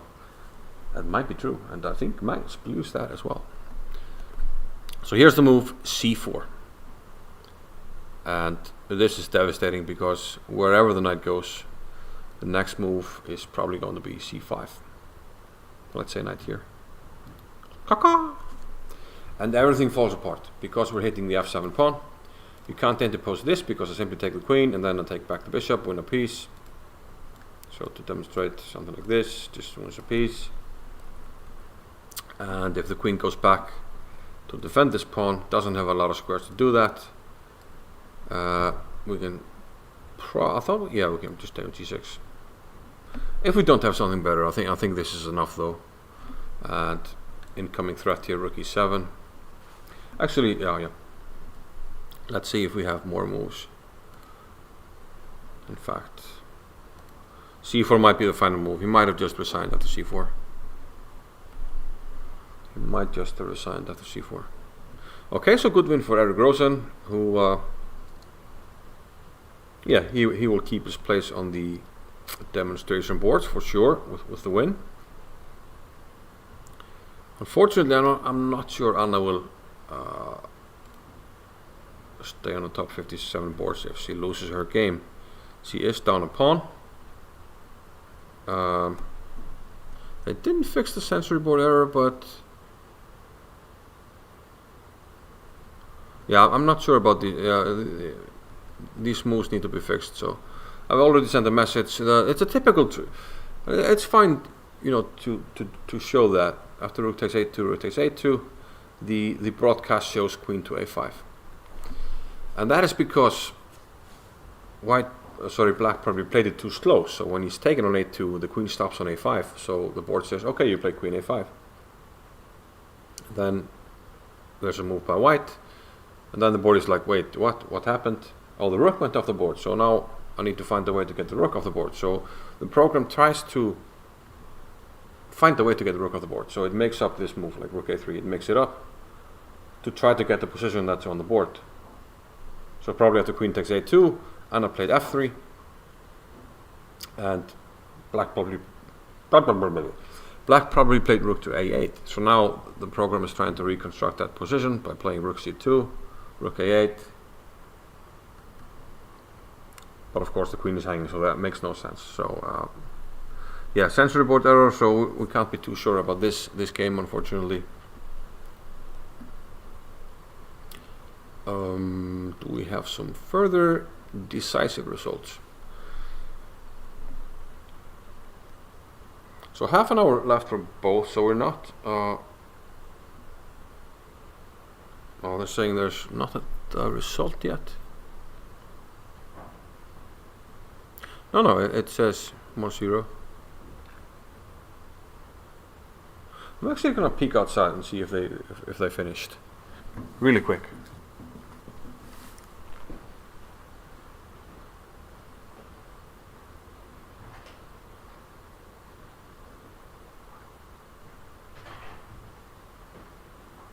Nope. Erik Rosen is not at the board, so they indeed finished.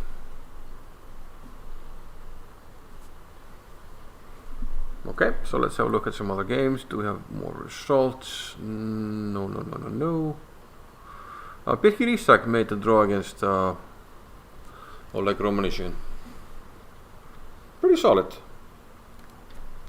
I mean, Romanishyn plays very solidly. But Birkir Isak knows theory quite well. So Oleg went for this isolated queen pawn. But black is pretty active, so he doesn't have any problems. But the only problem is that it could be difficult to try to win the game. And in fact, that is what happened.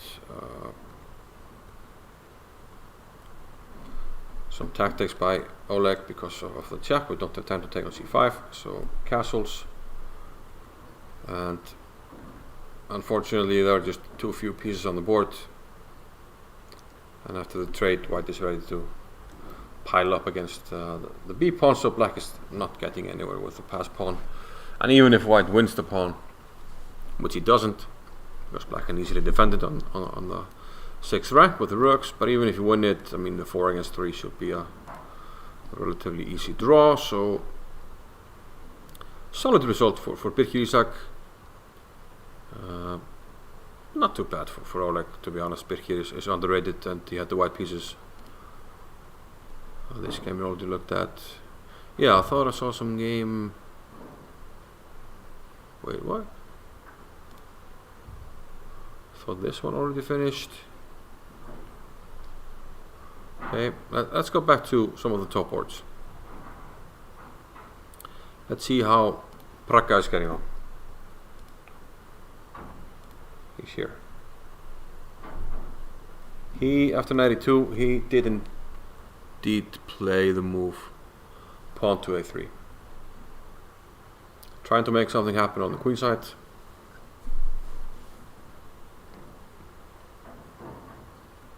b3 and bishop to b5.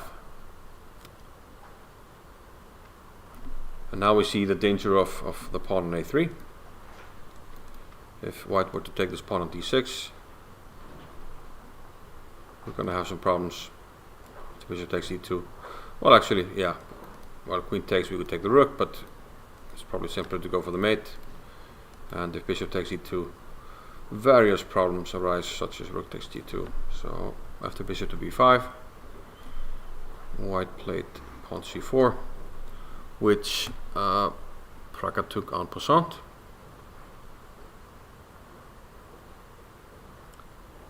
It looks like something has indeed happened. I can't see it.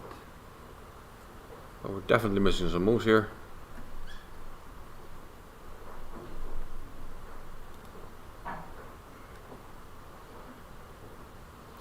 Things might be starting to look pretty bleak for white, sorry, because queen here, and a lot of things are kind of hanging. There's a pin. So white can't be too happy, and probably, as you see on the camera, he's probably in big trouble. So we're going to go back to some of the top boards. Gukesh, yeah, he indeed traded queens, played knight d5, eyeing this square.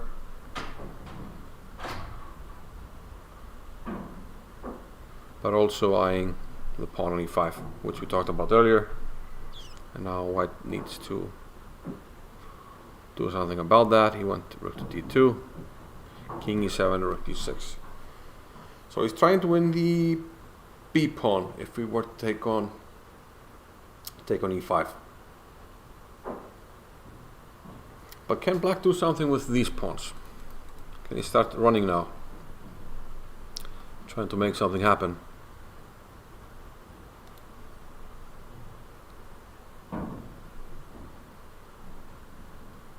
Maybe even f3 could be interesting. The idea would be to play knight c5 here, tempo move, hit the bishop, and then we can either win this pawn or this pawn. Probably we'd have to take the a4 one first, because rook takes a4, b4, and then e6 hangs. Okay, could be an interesting move.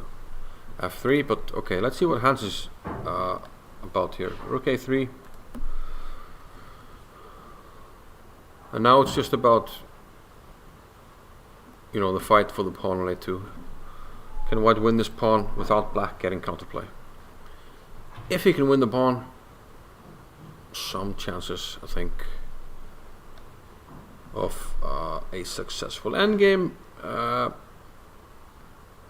if he can't, and black has counterplay, then it should be a draw. But okay, the king is coming. The king! He wants to simply pick up the pawn. If he can do that, it looks like black should be suffering, because we can bring the king back and use the various light squares for penetration by our king, or squares for our knights. So maybe there are some chances here.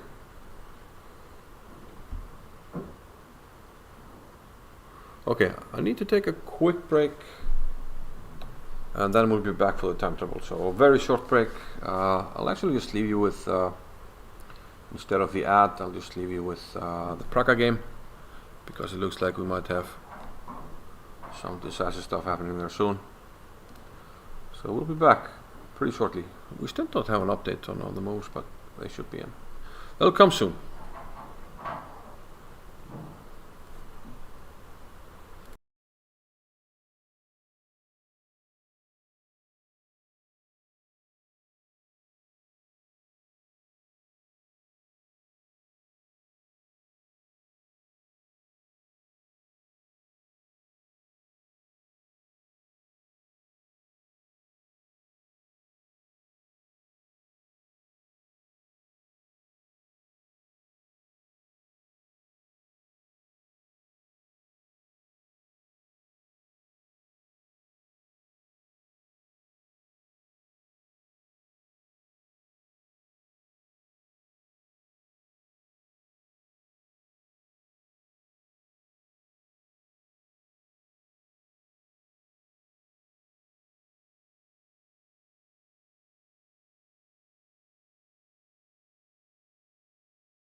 And we're back. We do have some moves here.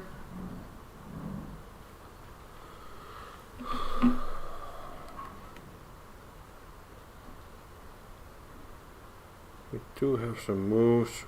I'm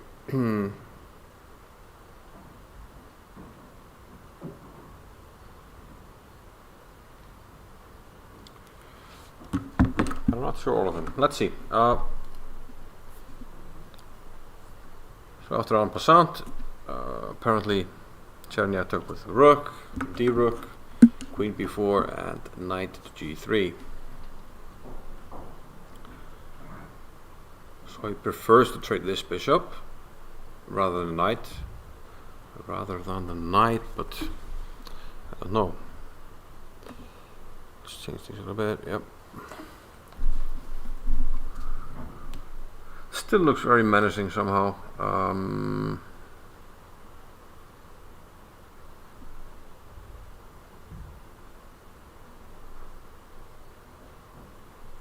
Does cover this as well, but it just looks like there should be like a winning tactic, you know, almost immediately. So maybe you should somehow increase the pressure. Maybe here, either one. Either one or both, I'm not sure. Maybe bishop a5 just wins the exchange actually.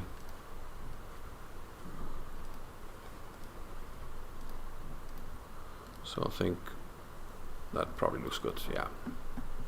So Praka looking good. Plenty of games we haven't had time to look at. Matthew Cornett on board 12 won his game. He was playing against Kaloyan Pope Vasiliev. And wow, what happened here? So a Kwikulukski. Matthew with white, Sicilian. For some reason we're having this variation, I think, already in 3 games. Queen g3, king f8. Can't be good if you have to play king f8, right? Takes. So white looks very active here, and the king is on f8. So white goes for the kill here, sacrifices a piece, and he's saying black has no coordination with the queen and the rook on the h file here. And he might be right. Queen f3, now he wants to introduce the queen, try to mate him. Knight takes d6, queen comes in nonetheless. And now he can take with jack, and the king has to run, but now rook f4, and we already saw the final position. Rook takes e6. This might be one of the game of the rounds. Nice attacking game. Of course, if we take, the mate is fairly easy here. Queen to g4. And surely there's a quick mate here if we don't take it. Oh. The backwards move. Ugh, queen d1. Is that the only move that mates in one? Probably. But it's nice. Queen d1. It's always hard to see these backwards pawn moves.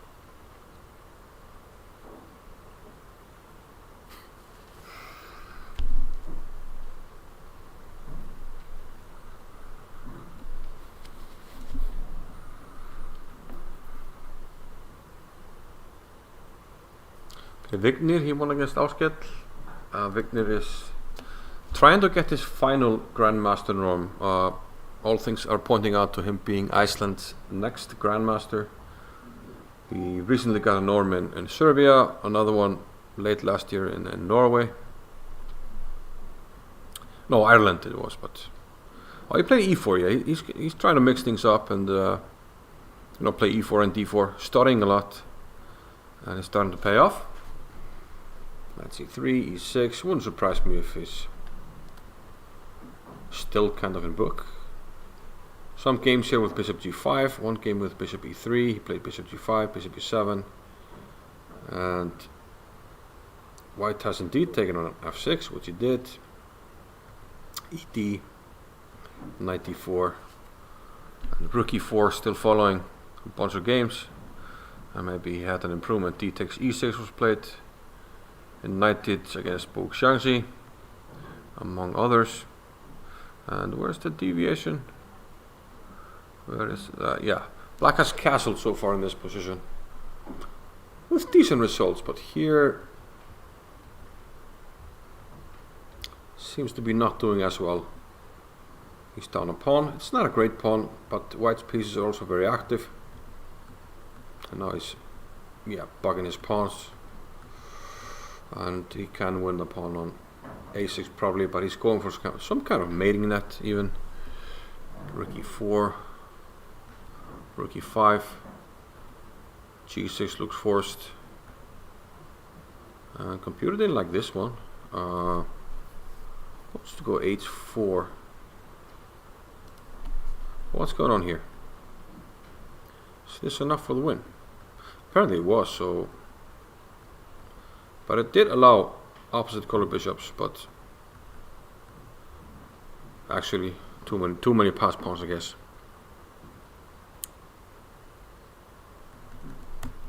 Boom, boom, boom, boom, boom, boom, and the pawn starts running down the board.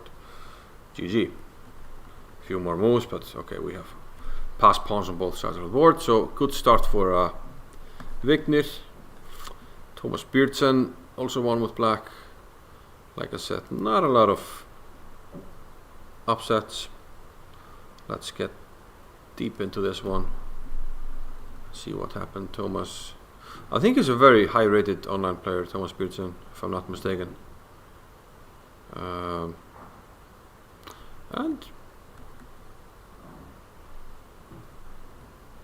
I mean, white is still solid. What's going on at f1? Can this be the last move? Probably not. Yeah, we have some moves. The moves are still coming in. So 94. So probably close to here. White must have blundered.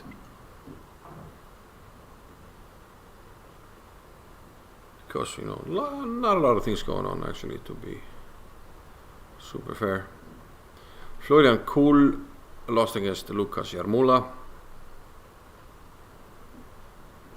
A bit of an upset, at least to my mind. Maxi Marie with white drew against Johan Hjartarson.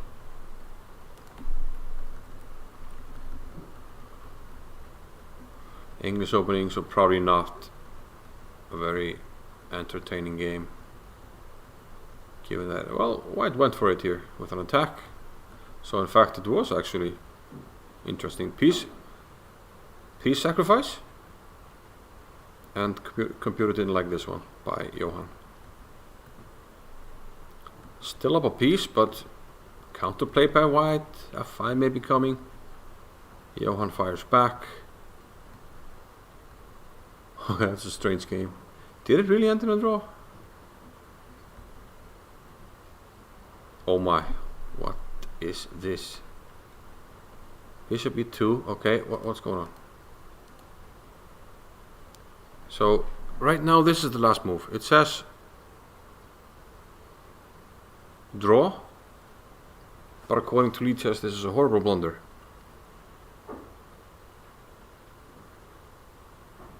It says draw now. Maybe Johan offered the draw, but why is it a horrible blunder, guys? Can we take on g7? It's probably at least a draw, but I don't see why they're winning that.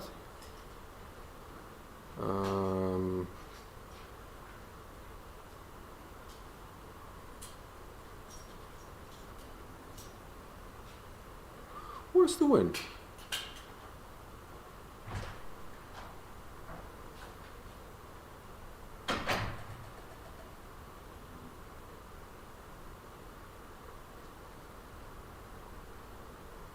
I don't see the win. So we're gonna cheat. Queen here. King here. Rook g3? Why?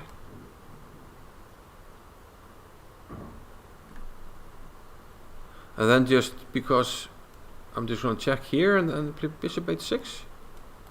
And that's game over. And this check does nothing because king h1. Okay, that's really hard to see.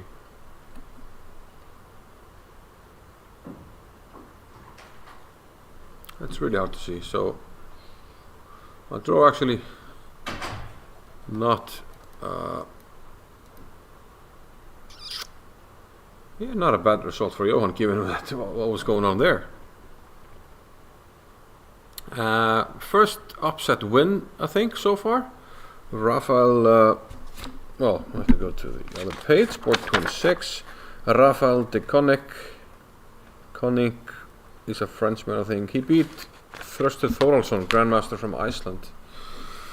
Thruster has been in pretty good form recently for my team, the Reykjavik Chess Club, at the recently concluded Icelandic Team Championship, which we won, and he played pretty well there. Oh, okay, I accidentally clicked away from the game, so we're going to do like this. Oh, there's no game. What happened to the game? No moves. So maybe this one. What's going on? Now I'm getting just no moves on any board. Let's refresh here in the station. Hopefully we didn't get some kind of technical error. Oh no.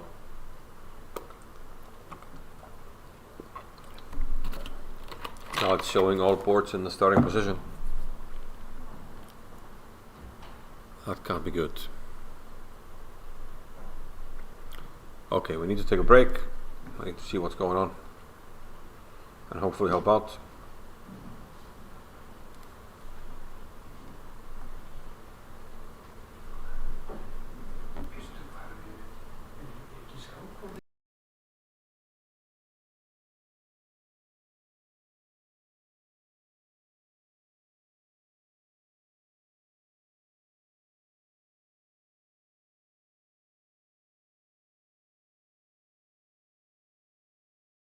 Okay, looks like something happening, but okay, we're getting some moves back.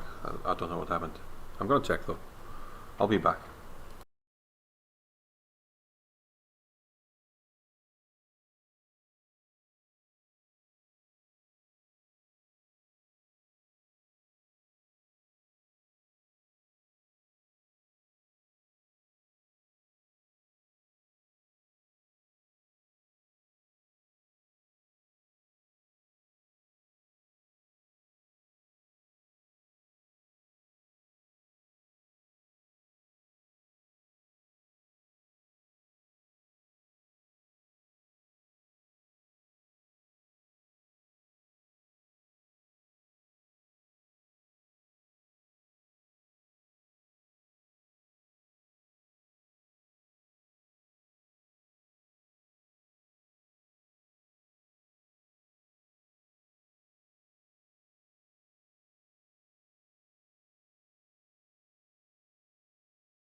Okay, we're back. Fortunately,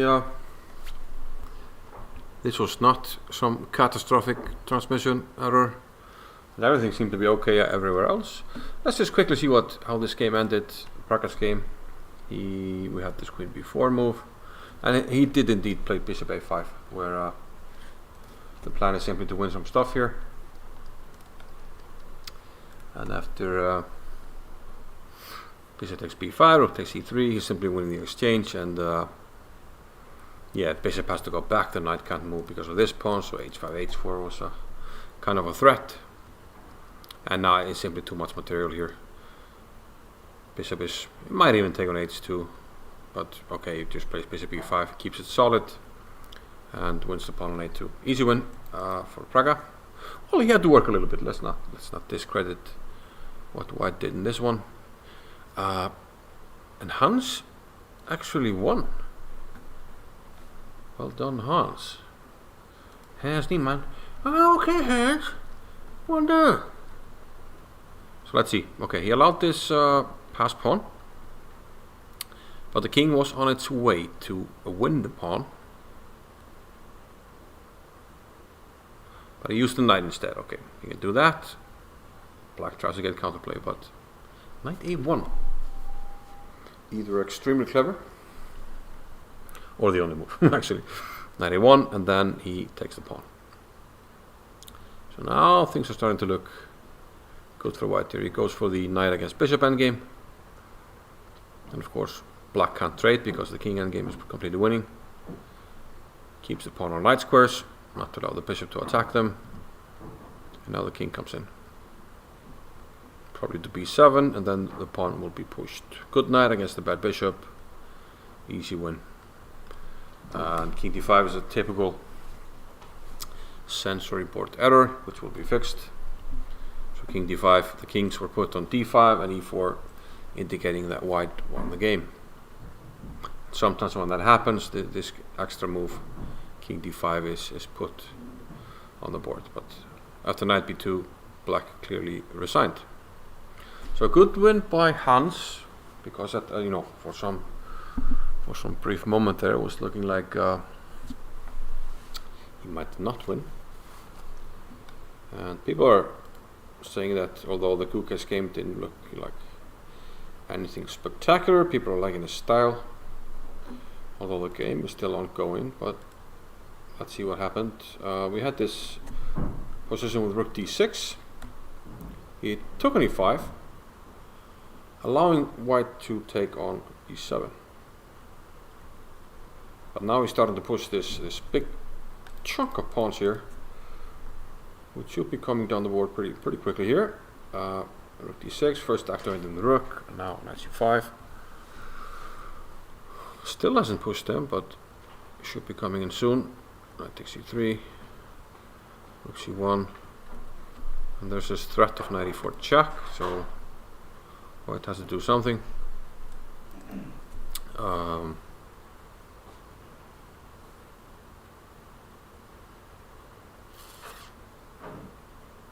Bishop somewhere, but where?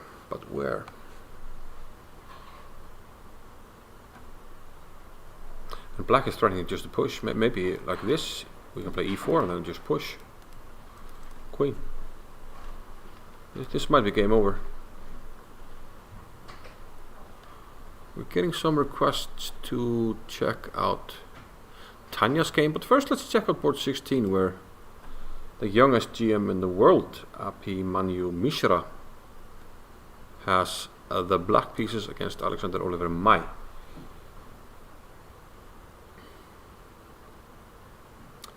And does he have a win? That's the question. Probably he does. Because my feeling is, in some cases, we can swing around and take the... Well, then again. If the king goes for this, can't I just let you take a2, put the bishop on d3 and go for this? I'm actually curious what the assessment is here.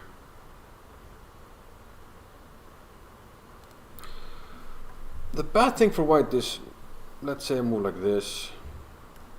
is that we get really passive. We have all the stuff on light squares and the bishop is stuck defending the pawn. So the danger is always some kind of zugzwang. You know, maybe this, and we have to move the king. The king.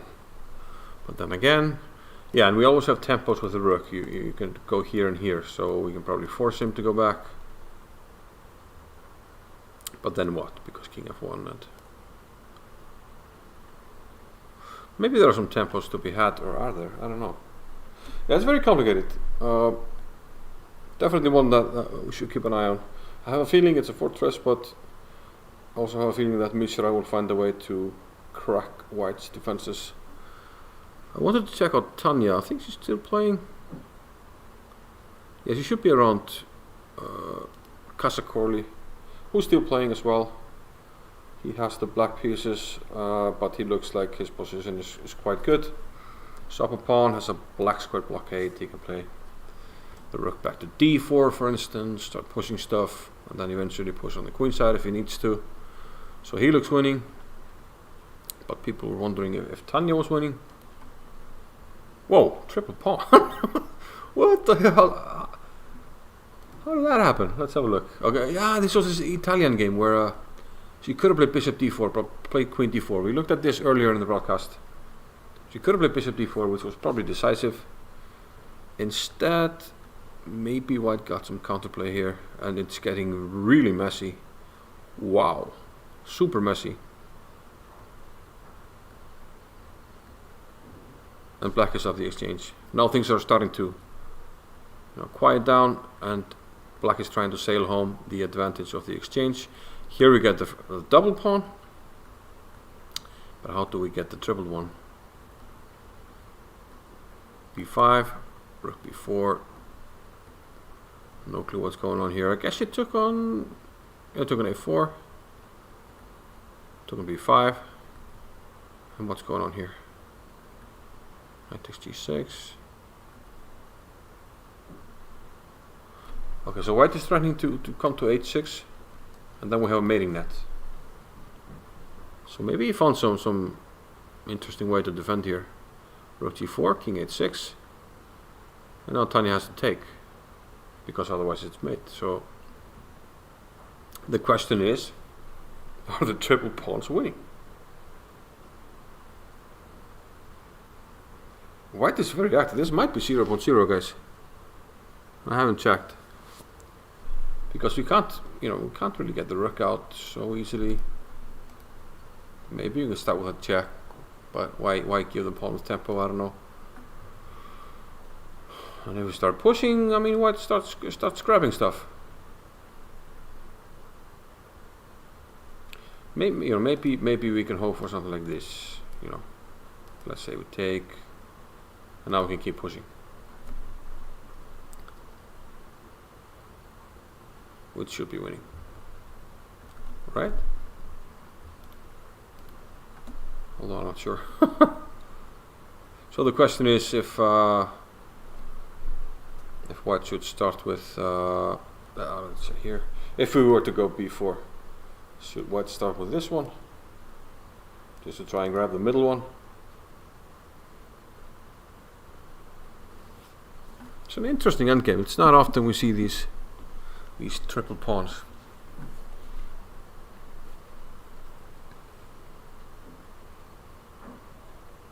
Meanwhile, Irene Sukander has won her game.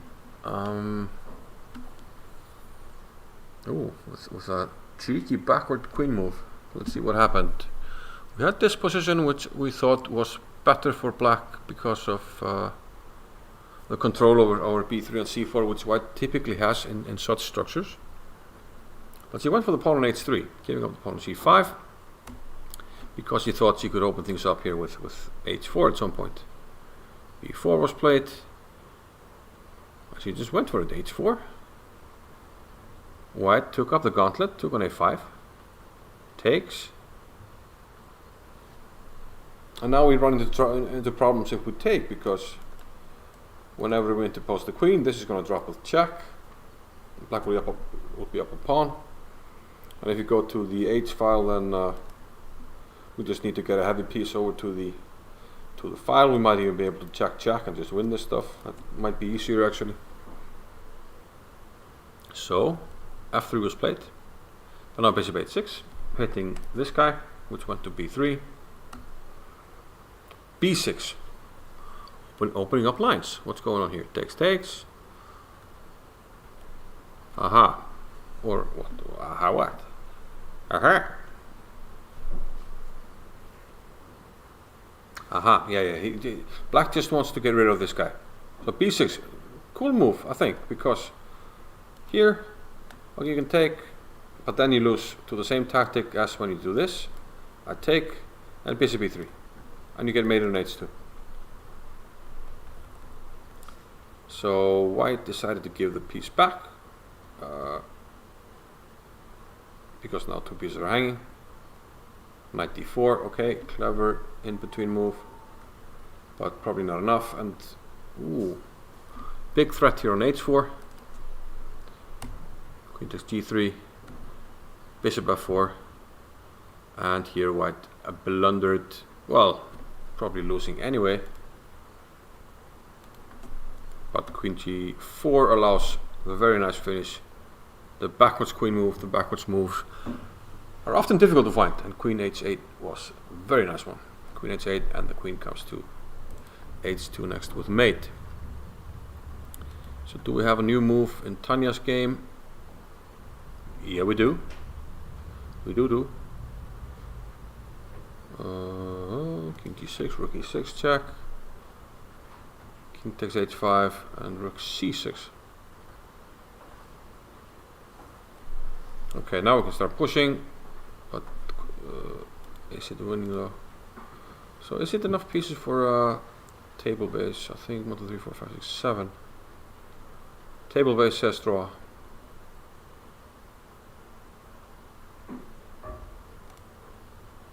So that's a bit disappointing for Tanya, because he had an easy win in the opening and was up the exchange, but in the end she probably has to settle for a draw here, unless white finds a way to mess this up. Yeah, I once had an endgame where I had two pawns. They were on the bishop's file, on the f file, and the king was in front. And I know that is a draw, so probably even if white didn't have this pawn and the king was in front, it would probably be a draw. Well, I think the extra pawn actually doesn't matter. So this will be difficult to win.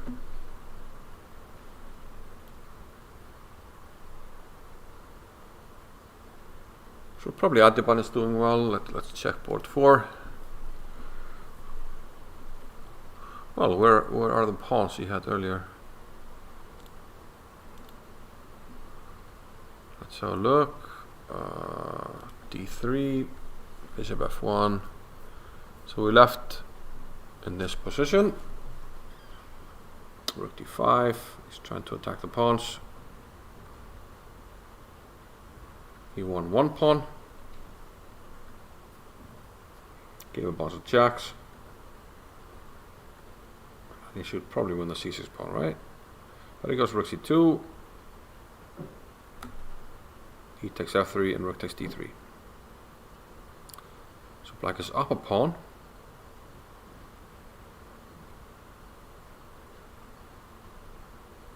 He can probably take on c6 and be safely up a pawn, but I'm wondering if he has something more dramatic, perhaps even decisive.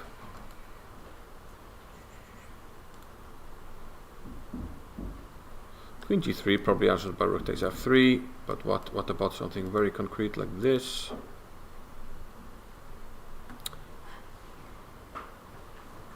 And on rook d1 there might be queen b6 actually,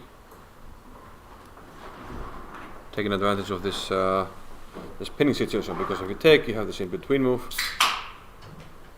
and I think we're in time, fortunately. C7 we can play rook c1, and here we can play rook here, or even knight d7, stopping the pawn. So for that reason, after rook c1, the king probably has to run. But then do we have a move? Worst case scenario, we can just grab stuff. But again, the feeling is there should be more. Maybe a move like this. Penetration here. I would be worried about c takes b7 though. So I'm not 100% sure. This looks scary. Meanwhile, Gukesh is probably about to finish his game. Although let's see. King f2, rook c1. We saw this. The bishop went to a6. It probably has to, because otherwise the pawn just storms. Pawn storm. Rook f8. It might even be able to still storm e3 king here. We don't have this check because of the bishop.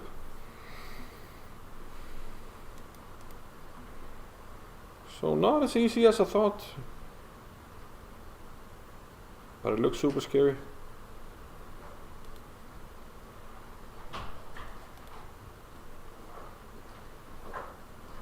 Although I would start to worry if white starts grabbing stuff. Quick look back at Adaband to see where he seems to have gone for this idea of rook c1 check. And now king f2 has to be played. Rook d1 is probably a decisive blunder.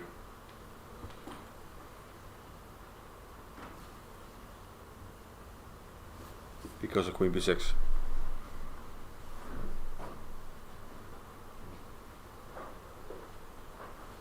Okay, port 5 we haven't looked at a lot. A lot of people were talking about Ronak Sadwani as somebody to look out for. He's rated 26-28. And Adibant just took a c6. Which should be good. Probably has the better king, better minor piece, because of the dark square weaknesses. Once the knight is active, it's scary. So Adibant should probably win. And well, Knight Sharpova is holding on for dear life here.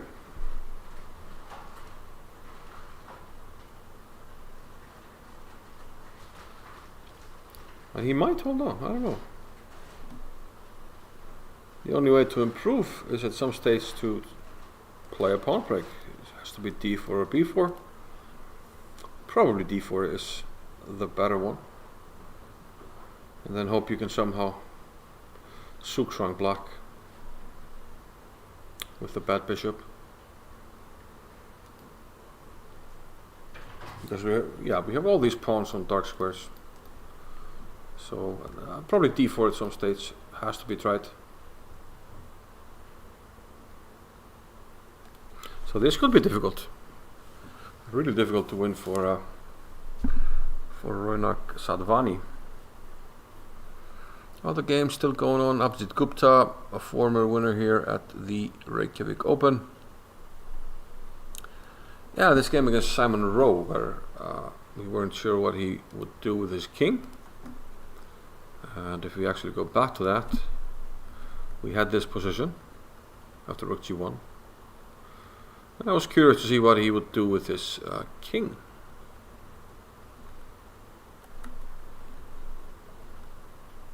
He's still holding on to a pawn here, so perhaps not as worried about the king as before. But I'm still worried about the pawns, which look weak. And black gets one back here. We activate the king. So white is counting on the central pawns to be able to push them, but it's not so easy. And if white is winning this at some stage, it looks like a difficult day at the office, to say the least.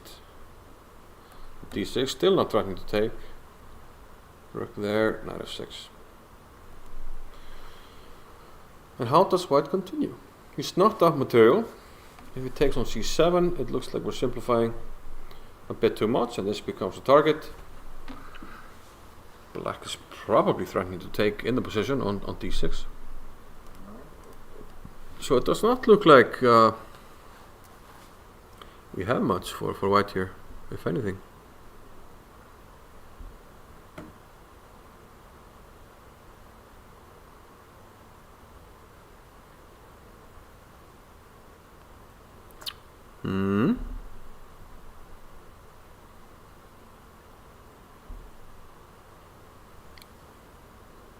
Okay, so looks like we might be getting some upset draws already. Mads Andersen on port 9 from Denmark. Strong Grandmaster, 2582, used to be 2600. He drew his game against Sohum Lohia. Quick look at that one. It was an Italian game. Not that all dissimilar to Tanya's game, although black got the bishop pair here. But how useful is it? Maybe not as useful in a close position like this.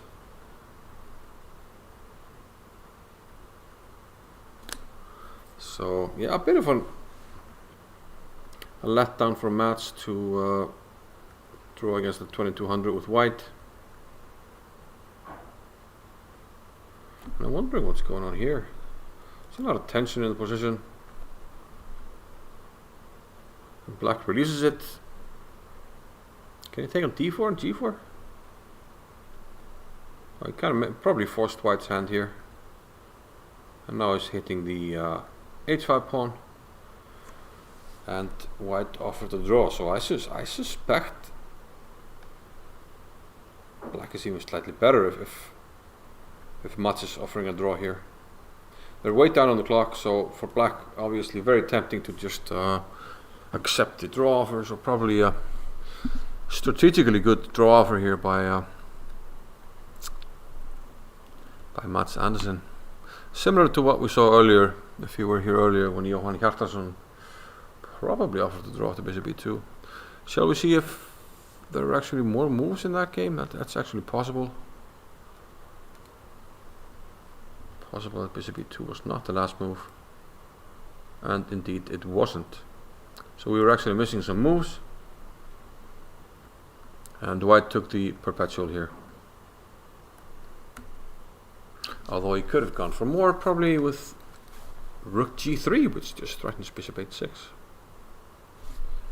But that was hard to see, so white took the perpetual.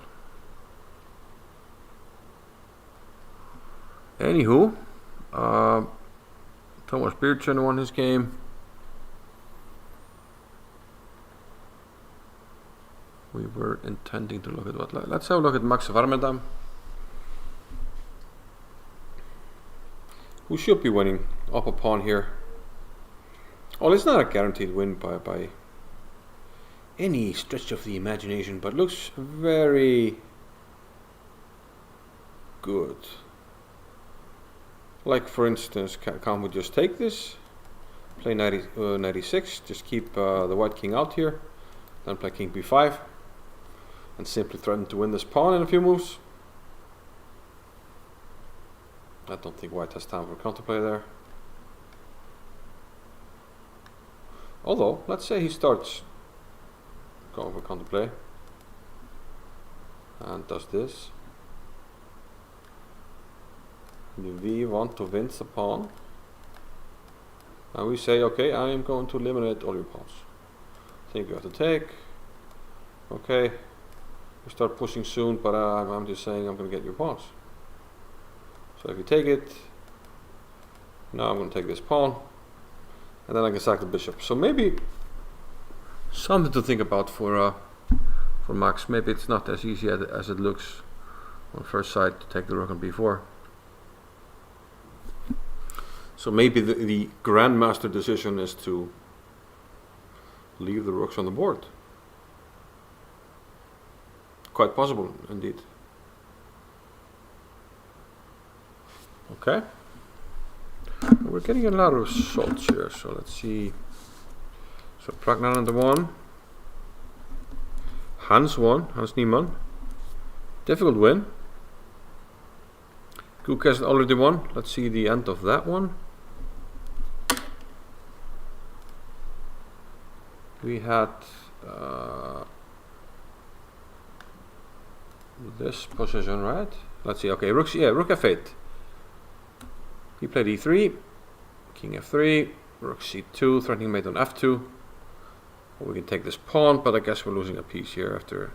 We can even start with taking on g2 actually, so, and then push. Although computer doesn't like it. Oh really? It says e2 is a mistake, and it might be a draw. Let's see, rook f7, king d6, bishop takes, knight takes, a6. Which the comp gives as 0.0, so again it looks like we're missing some moves here.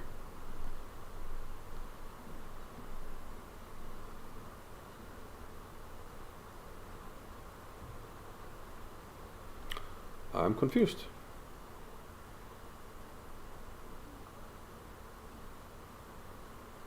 Okay, here we have moves, knight d4, a7, probably he must have been caught up in some mating net. What's going on here? Surely you have to go rook a2, but then you can start grabbing stuff. Is this the correct result? We're getting the moves in now. Seems to be like a maybe even a minute delay on some of the moves.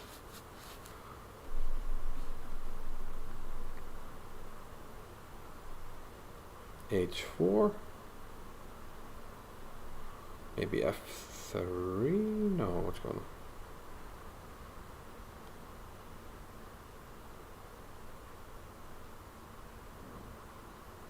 I'm still confused. Maybe king e6 now, because the rook has to either abandon the f pawn or the a pawn, give up the a pawn or not defend the f pawn. So maybe h4 was a blunder. Why not just take the pawn on g5? I ask you, in all honesty, what will that be?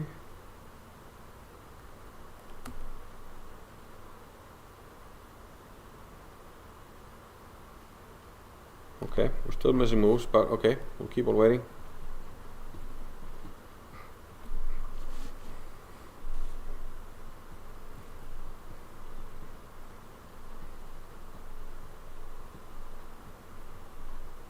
It's h4, c1. There must be another move. Okay, quick look at Adiban.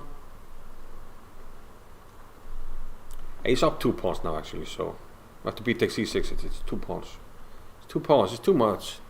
It's too much, chat, it's just too much. So it should be an easy win for Adiban. Thought Sadwani would have to work a lot, eventually organize a break here. Could be difficult though. Praka already won. Gupta maybe not getting anywhere against Simon Rowe as we just looked at. And Varmerdam should be winning. Although, did he go for the ending or not? Probably he's calculating, and the Grandmaster decision was not to go for the endgame. Rook c4 c2. Mats Hansen drew. Stengrimsson won.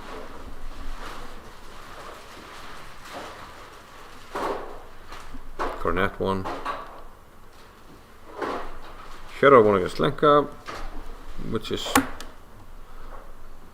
funny pairing because Hero has been helping her out. So a quick look. English opening. And Hero plays this very aggressive setup with the pawns. Lenka actually played a similar game very recently. Almost the exact same structure.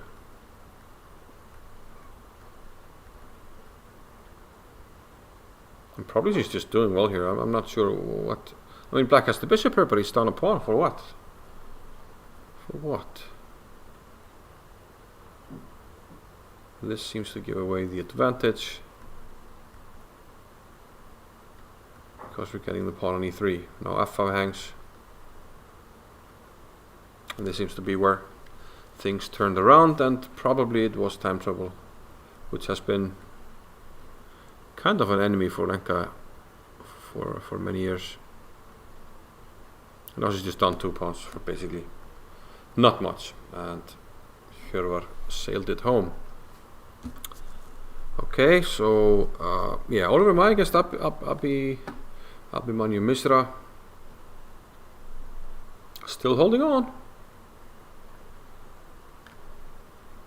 I called it earlier that I think objectively this is a draw. Because like you can't even sacrifice because I have a pawn also. And there's no mate here, so this can't be good. So I have a feeling it should be a fortress, but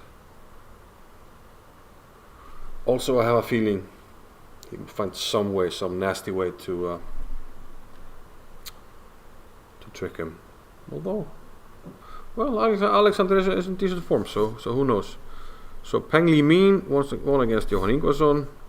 Alexander Domalchuk lost against Fabian Libisiewski. Vignir beat Áskellur Kárason. Thomas Björnsen, he won his game against Jan Louis Viktrup. Then we have Pierre Laurent Paoli beat Jean-Fabien Decos. Long names. Okay, and Johan Drew. Brandon Clark is playing against Vitaly Garbush. And looks like the lower rated player is holding on quite nicely. And maybe even more than that might be for choice, but I think this is looking very drawish. Cool lost against Grandmaster Lukas Jarmula. Vladislav Larkin beat Johan Siegemann. Just a quick look around. Rafael Dukonik beat Thruster.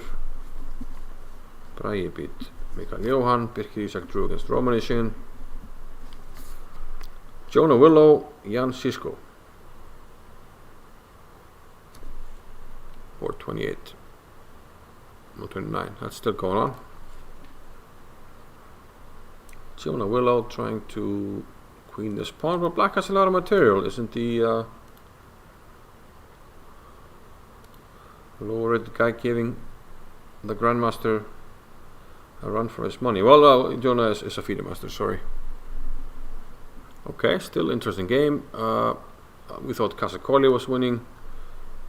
It's an ongoing game where he's up a pawn and a protected pass pawn at that, so that must be close to winning. Robert Baskin and Rafael Kracht. Don't know these two gentlemen. And Tanya Drew. Ooh, she can't be too happy about that one. She was unable to make anything of the triple pawns. And in fact, she didn't even try here because there's not much to try.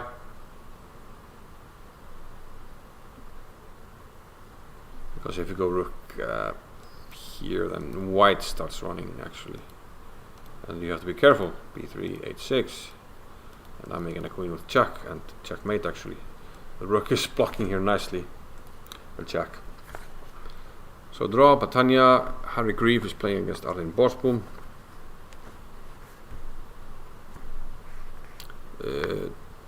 Julian Martin lost against Michael Doherty. Doherty is low rated, 2066, but he's an FM, an older gentleman, so he's not one to fool around with, and he certainly wasn't today. And Gautipot with a solid draw against Björn Torfinsson. Pendant Bream lost. Anna Crowning looks like she's still playing. Let's have a look at how she's doing. She's down a piece here, trying to fight on against Julian Song. I'm afraid that fight is not going to be successful. A piece here is simply too much. Just too much, yo. For instance, the rook could try to penetrate. Sorry, to a2 was my intended arrow, and then this is hanging. So Anna will probably lose. Nag Palavardan against Thomas Held. Thomas held on, but unsuccessfully. He's probably going to lose this. And yeah, Bartel drew, Erik Rosen won like we already saw. C4 was the last move. Nice tactic actually. Nice tactic. And we have Hans Marek still playing, Marina Brunello. She likes to play here, played many times. Nikolai Kastev drew against David Cummings. And Hilmir Freyr beat Adam Collins. So those are the top 57 boards. We have 1, 2, 3, 4, 5, 6, 7, 8, 9, 10, 11, 12, 13, 14. We still have 15 games ongoing, which is more than I thought. And we might take a quick break and come back. Let's keep it on Adiban. No, let's actually keep it on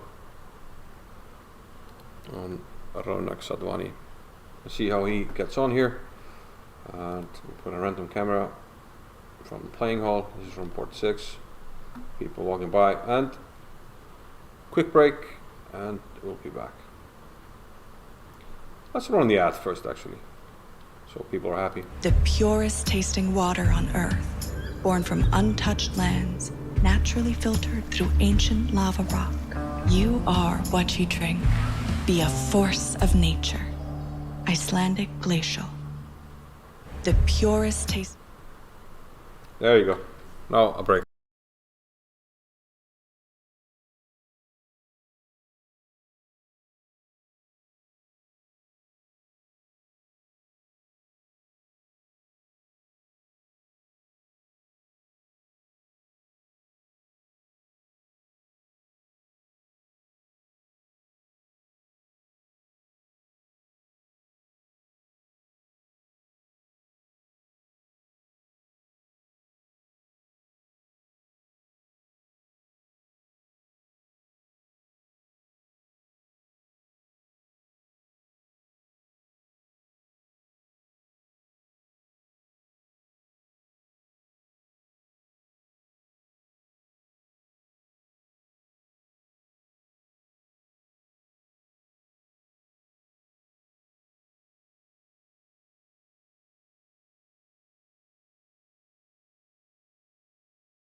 Okay, back again.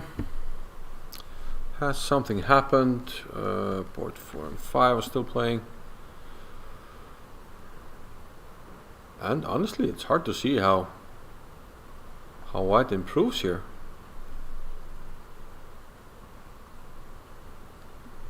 Maybe at some stage you can play knight e4. Although, can we flick and see? No, I can't flick and c4. I'm just wondering, let's say black.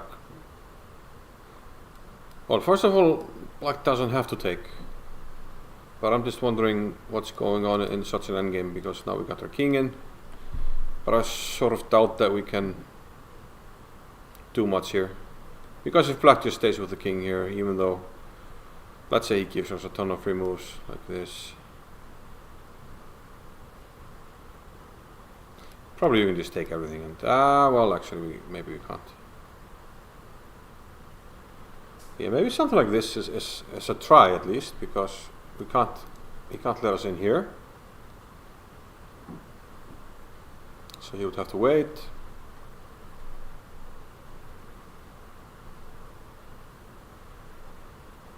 Because what's going on in such an endgame?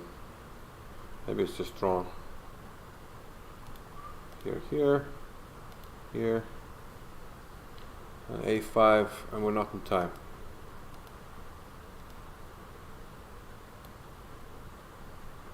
Because he can't allow us to go here.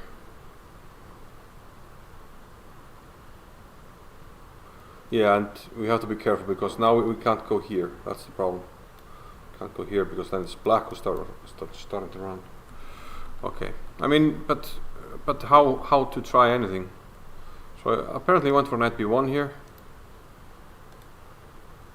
He went for knight b1. But all he can do is maneuver to some square and play around.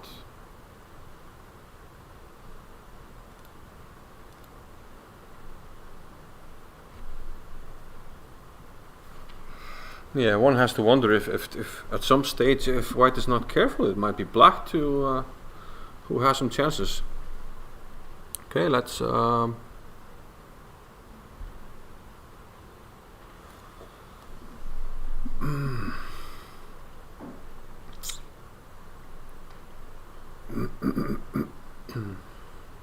okay, this will be very difficult to win.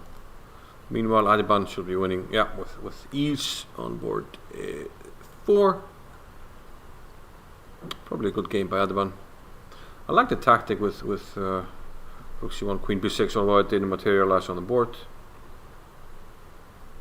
Would have been nice.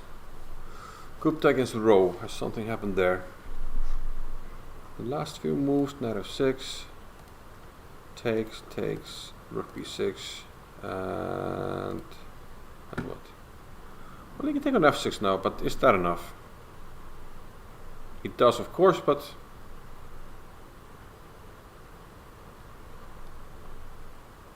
probably takes this, and the next moves are.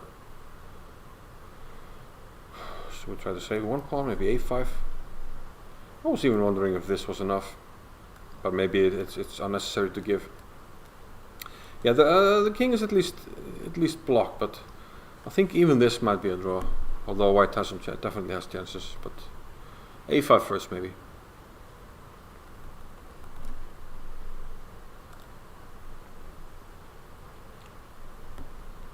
Good, but okay, some chances. I mean, these guys, they're amazing when it comes to playing for these wins. I actually took an a6 first. Ah, that way. Now if you take an f6, the king e5 plays c6. And still some problems to make progress.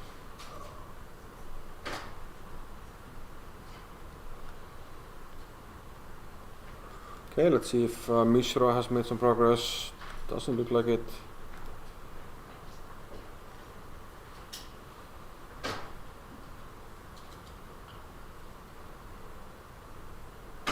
So possibly a great result for Alexander Oliver May, who might be getting a draw against the youngest GM in the world. Unless he falls for some last minute tricks, which I hope it doesn't. Okay. Anything else we were looking at? Did Anna finish already? Probably. Yeah, Anna lost her game. She was down a full piece in the end game, so not much hope there. Marina Brunello and Stefan Prim. We haven't looked at this one. Kind of an odd position for move 43. Looks like we've had a lot of maneuvering. Not a lot of captures, because if we go back here,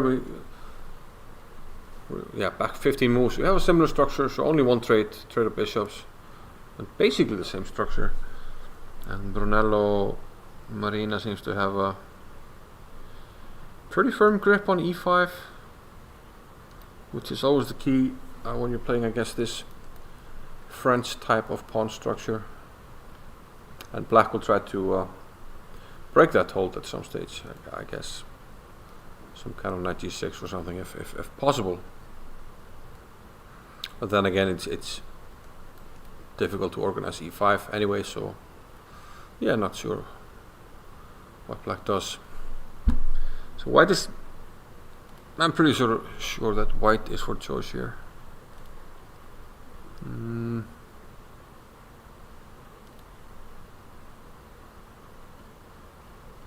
Here we have an endgame Raj Jayawardene against Evgenia Dulhanova, and Dulhanova might have to show her endgame skills and mate with a bishop against knight, quite possibly. If white were to sacrifice the knight for the pawn, we'll actually keep an eye on that. 56.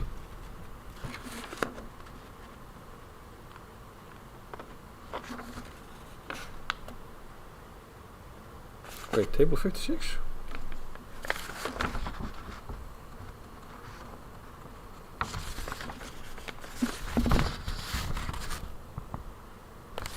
Oh, there's actually a lot more tables than I've been looking at. No wonder. Okay, this one is actually interesting.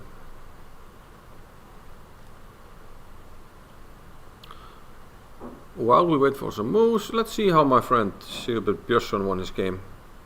Well, he was playing down, but okay, looks like a nice win anyway against the French, and he's gotten a lot of practice in the French playing against me. Although I haven't played this variation for a long time. Knight f3, of course, is not an inaccuracy. Queen g4 is one of the most popular lines, but this is very topical as well. Bishop e5 check, and the bishop goes back. And I played similar games with I guess Sigurbjörn in this line.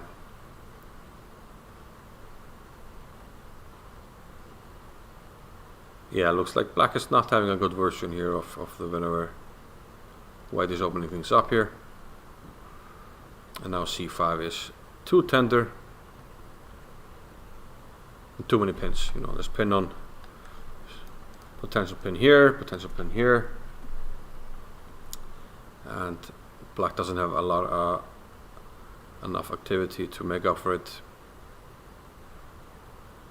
and things are crumbling here, and he wins the queen. Looks like a solid game by Sigurbjörn. But no, I'm curious. Okay, they're still thinking. So we'll see the bishop versus knight. And how is Evgenia's technique? Okay, back up the list. So I'm keeping an eye on Alexander Oliver against Mishra, which I think should be a draw. One thing going for Alexander is that he has 18 minutes, so he's unlikely to get into huge time trouble.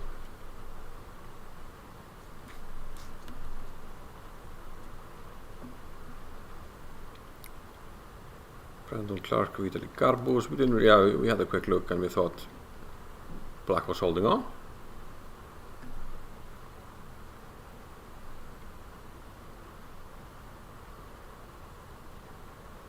But I guess the most interesting games at this point are Abhijit Gupta against Simon Rowe, and he went for king e5, trying to hold on like that.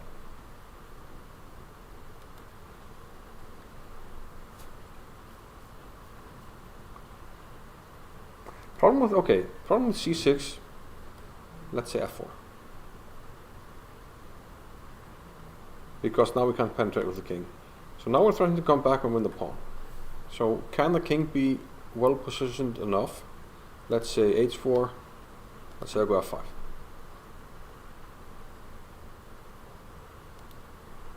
Can the king be well positioned enough for us not to take?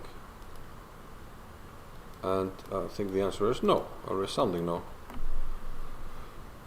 Although there's a tempo, it doesn't matter. Probably not. Because, yeah, if we start pushing, black also has counterplay in some lines. So, I don't know.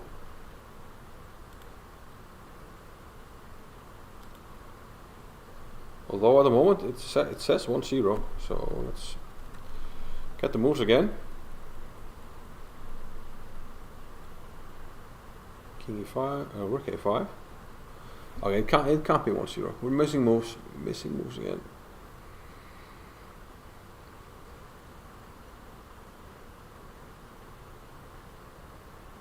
Okay, we'll wait a bit. I mean, this looks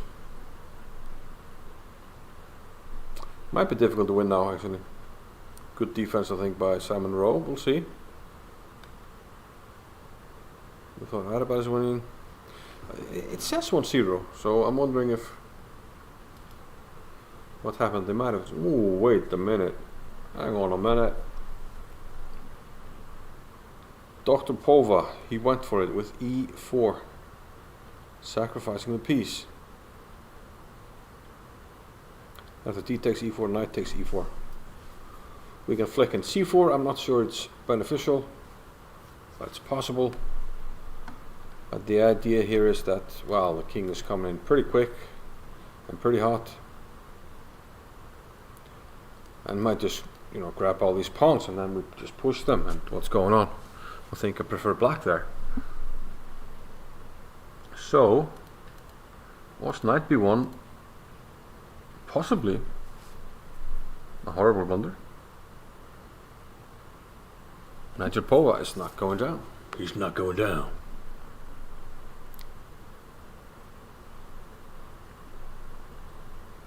But actually, it's possible that we can move the camera to this one. Quick look at Adiban, who should be winning any second now. So I'm actually gonna call that one. Yeah, I'm calling it. Adiban wins. So top 4 boards, no upsets until board 5, most likely, probably. Nigel Pova could be providing the first upset. And a draw is kind of a small upset, but he might be pulling the big upset even if things go right.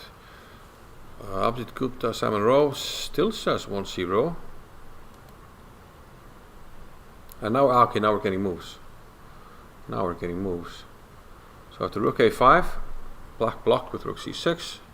And now he can activate the king. So maybe he should have just played f4 to not allow the white king to activate, which it does here. King g4, f5, and probably king h5 is a move. And what does black do?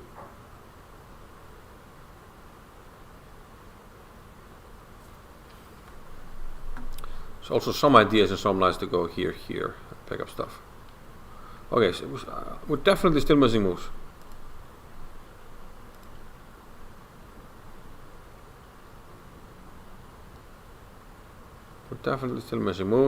So we'll wait for them, but it says 1-0. Okay, king h5, okay. Are we gonna delay? Might be a delay. Maybe that's why we don't get the moves right away. Like a delay to prevent cheating, anti-cheating.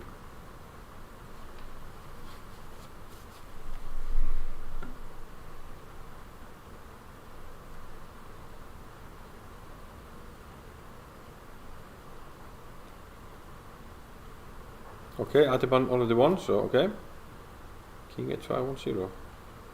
I want more moves. He did not resign here. Don't believe that.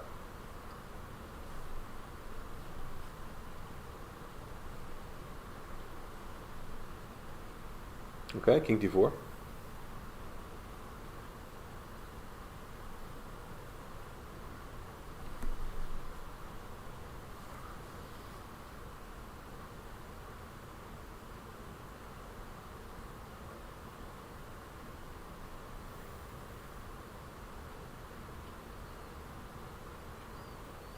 Okay, I think I see it now. Rook a4. And if you don't want to lose the e-pawn, we go here, here. And it might be Suksvan, because rook moves, pawn moves. King moves, okay, he can't go here because I take this pawn. And if he goes here, I take this pawn. This is probably how it ended. Okay, so let's go back to this one because it's getting interesting. Nigel Poe just took on e4. There's one point though. White is not forced to take on e4. So he can probably go something like, yeah, king back, or maybe knight d2 or knight a3, something of that kind. Yeah, taking is definitely bad.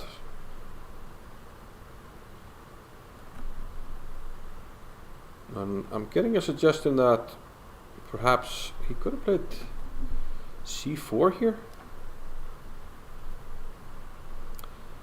with similar ideas. First off, if the king runs, we can take and play e4, and this looks like a better version because now we have to take, and now we can go for this one. We can play something like king back and just take this pawn. So after c4, white will probably have to take it, and now we're threatening this. So what happens if knight d2? Maybe still e4. And once this drops, this is close to dropping, and then the pawns will reign. So c4 was perhaps an interesting missed opportunity here by Nigel Pova. And instead we have this position where white can probably get away with things by simply bringing the king back.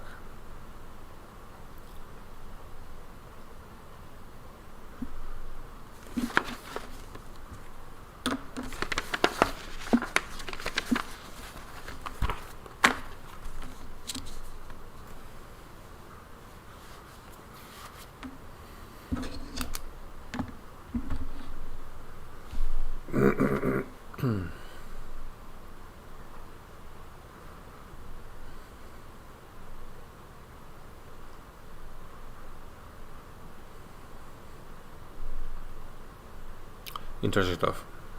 Interesting stuff. Mishra still playing, still trying, and still probably not getting anywhere.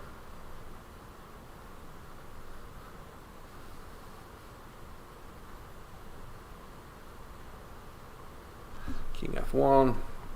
Yeah, I think especially by now you see that there's still 17 minutes for Alexander Oliver, which seems to indicate that he has figured out the defense, you know, where he should go. So it's probably hard to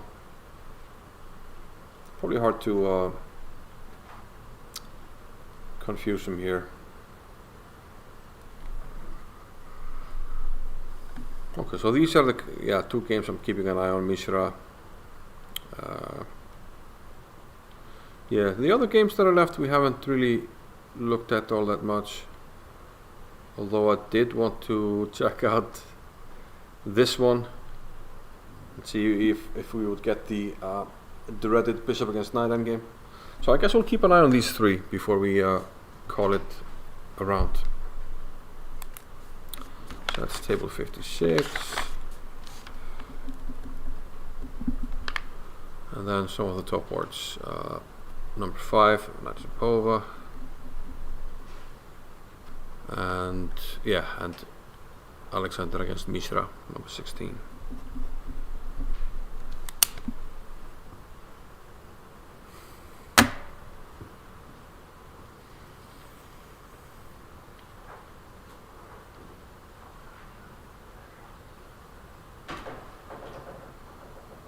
Okay, plays bishop b1 check.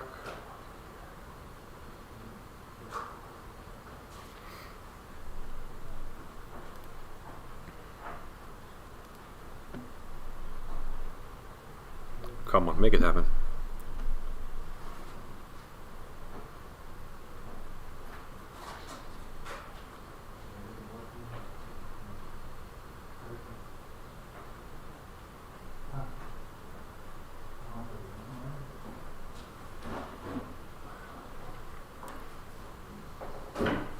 Maybe, yeah, I don't know. Well, maybe like king d4, knight check. King d5, d2 takes. Well, we have to be careful that we get the pawn actually. So what's going on here? Maybe, maybe just knight d7 is the simplest way to do it.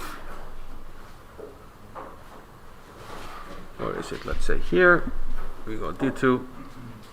You have to take it. Well, you could go knight c3 though. Hang on a minute.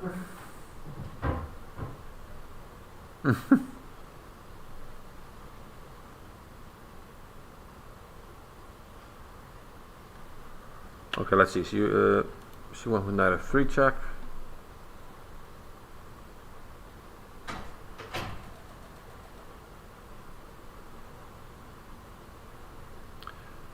King d5 and she played d2. Okay, we still have knight c3. And there's also possibly knight takes d2. And then the question is, are we in time to stop the pawn? We should be. Well, let's see. Knight takes d2. How do we get back the quickest? Let's say we take it. b6, king here, b7, bishop f4.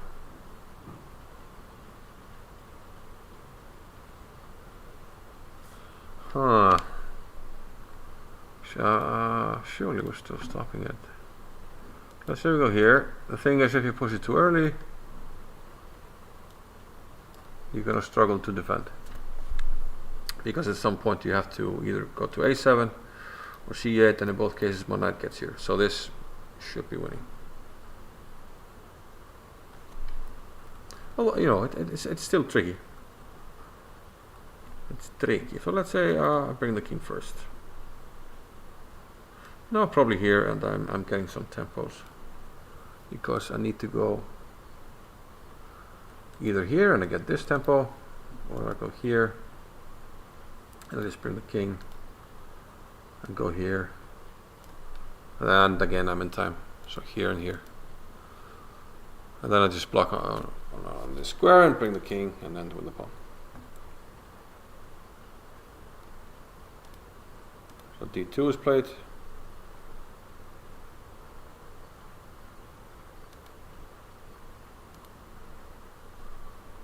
Hang on a minute, let's actually reset the position. Oh no, sorry, wrong board. Wow. Wow.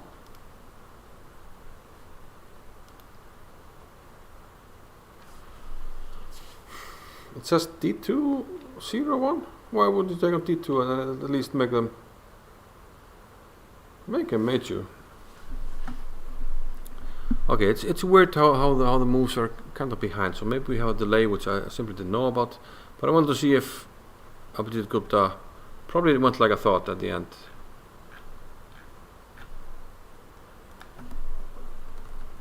With the Sukswang. Okay, he went for h4, okay.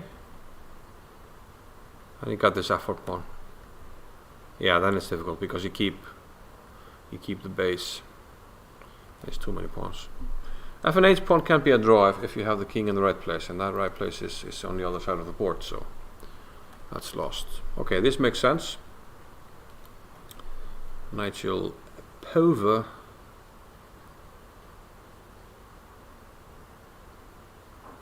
is trying to over Pova. Wait, what? Oh, I can do that. But then, what? Is he winning the pawn, or does he have some mating net? Which is too dangerous. Like here. So you had the b3, king b2, and mate?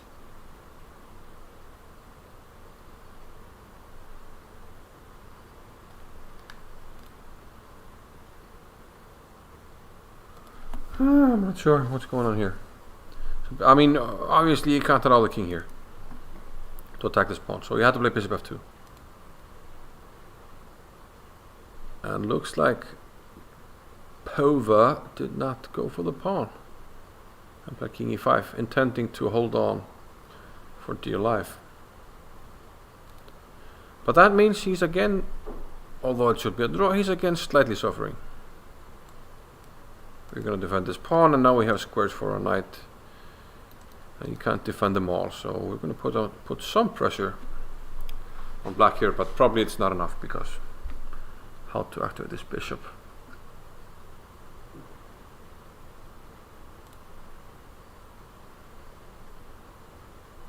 Well, why can't we see the clocks? What happened to that? Maybe the clock is not working on this one because we usually see the clock on the others.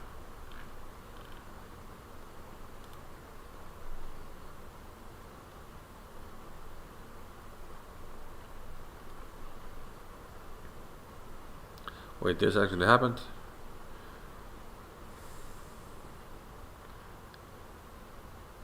Okay, why didn't he sack the knight though? I mean, come on. At least make her show the technique.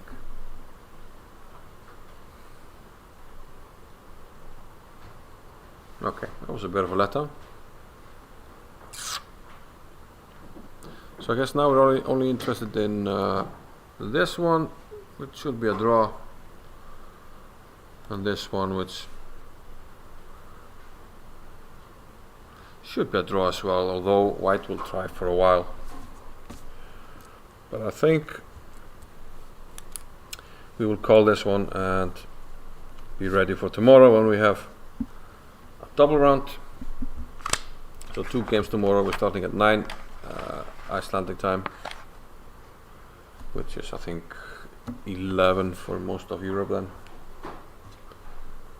And yeah, it will be interesting. We will welcome the Ginger GM, Simon Williams, who's coming on a late flight to Iceland, so he will play tomorrow. And hopefully we'll get some interesting matchups. So this will wrap up the first round, and hope to see you again tomorrow for continued coverage from the Reykjavik Open. Thank you for watching.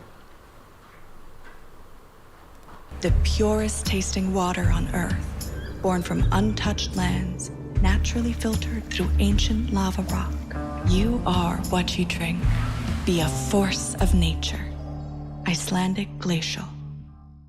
The purest tasting water on earth, born from untouched lands, naturally filtered through ancient lava rock. You are what you drink. Be a force of nature. Icelandic glacial. The purest tasting water on earth, born from untouched lands, naturally filtered through ancient lava rock. You are what you drink.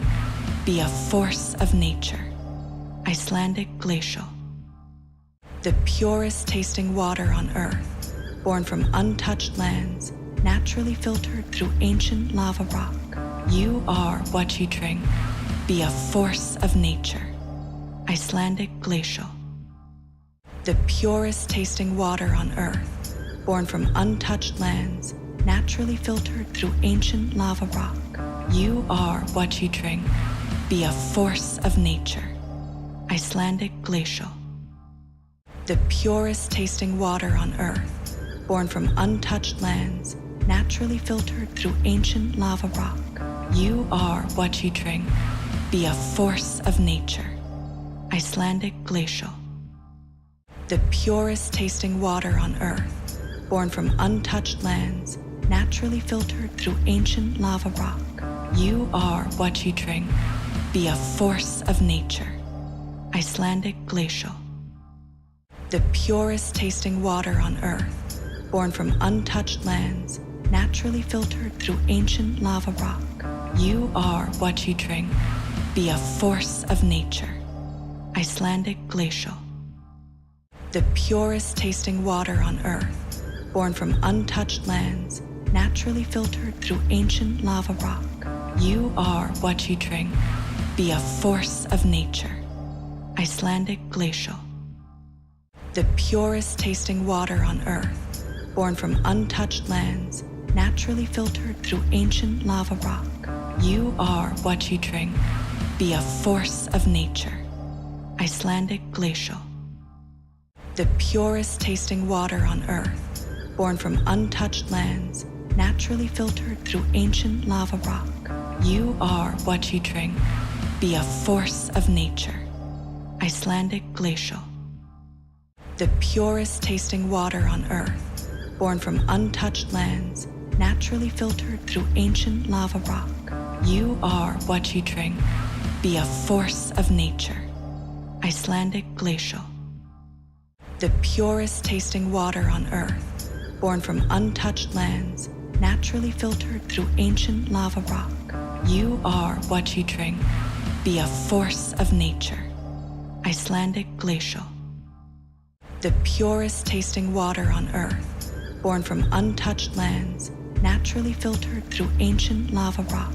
You are what you drink. Be a force of nature. Icelandic glacial. The purest tasting water on earth, born from untouched lands, naturally filtered through ancient lava rock. You are what you drink. Be a force of nature. Icelandic glacial. The purest tasting water on earth, born from untouched lands, naturally filtered through ancient lava rock. You are what you drink. Be a force of nature. Icelandic glacial. The purest tasting water on earth, born from untouched lands, naturally filtered through ancient lava rock. You are what you drink. Be a force of nature. Icelandic glacial. The purest tasting water on earth, born from untouched lands, naturally filtered through ancient lava rock. You are what you drink. Be a force of nature. Icelandic glacial. The purest tasting water on earth, born from untouched lands, naturally filtered through ancient lava rock. You are what you drink. Be a force of nature. Icelandic glacial. The purest tasting water on earth, born from untouched lands, naturally filtered through ancient lava rock. You are what you drink. Be a force of nature. Icelandic glacial. The purest tasting water on earth, born from untouched lands, naturally filtered through ancient lava rock. You are what you drink. Be a force of nature. Icelandic glacial. The purest tasting water on earth, born from untouched lands, naturally filtered through ancient lava rock.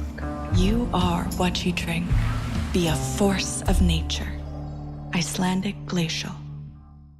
The purest tasting water on earth, born from untouched lands, naturally filtered through ancient lava rock. You are what you drink. Be a force of nature. Icelandic glacial. The purest tasting water on earth, born from untouched lands, naturally filtered through ancient lava rock. You are what you drink. Be a force of nature. Icelandic glacial. The purest tasting water on earth, born from untouched lands, naturally filtered through ancient lava rock. You are what you drink. Be a force of nature. Icelandic glacial. The purest tasting water on earth, born from untouched lands, naturally filtered through ancient lava rock. You are what you drink. Be a force of nature. Icelandic glacial. The purest tasting water on earth, born from untouched lands, naturally filtered through ancient lava rock. You are what you drink. Be a force of nature. Icelandic glacial. The purest tasting water on earth, born from untouched lands, naturally filtered through ancient lava rock.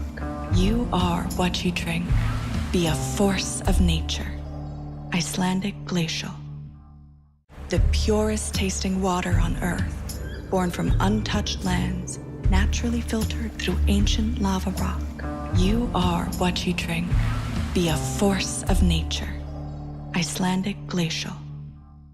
The purest tasting water on earth, born from untouched lands, naturally filtered through ancient lava rock.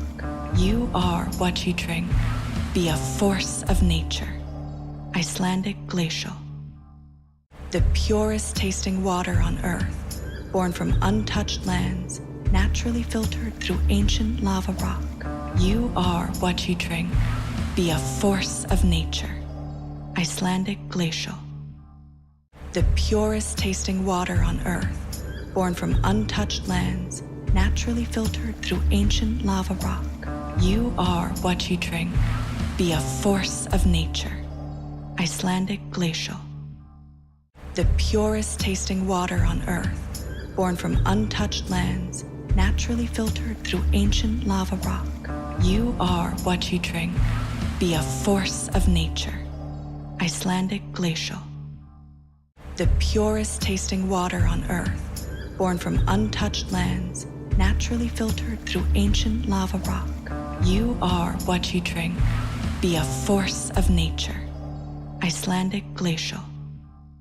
The purest tasting water on earth, born from untouched lands, naturally filtered through ancient lava rock. You are what you drink. Be a force of nature. Icelandic glacial. The purest tasting water on earth, born from untouched lands, naturally filtered through ancient lava rock. You are what you drink. Be a force of nature. Icelandic glacial. The purest tasting water on earth, born from untouched lands, naturally filtered through ancient lava rock. You are what you drink.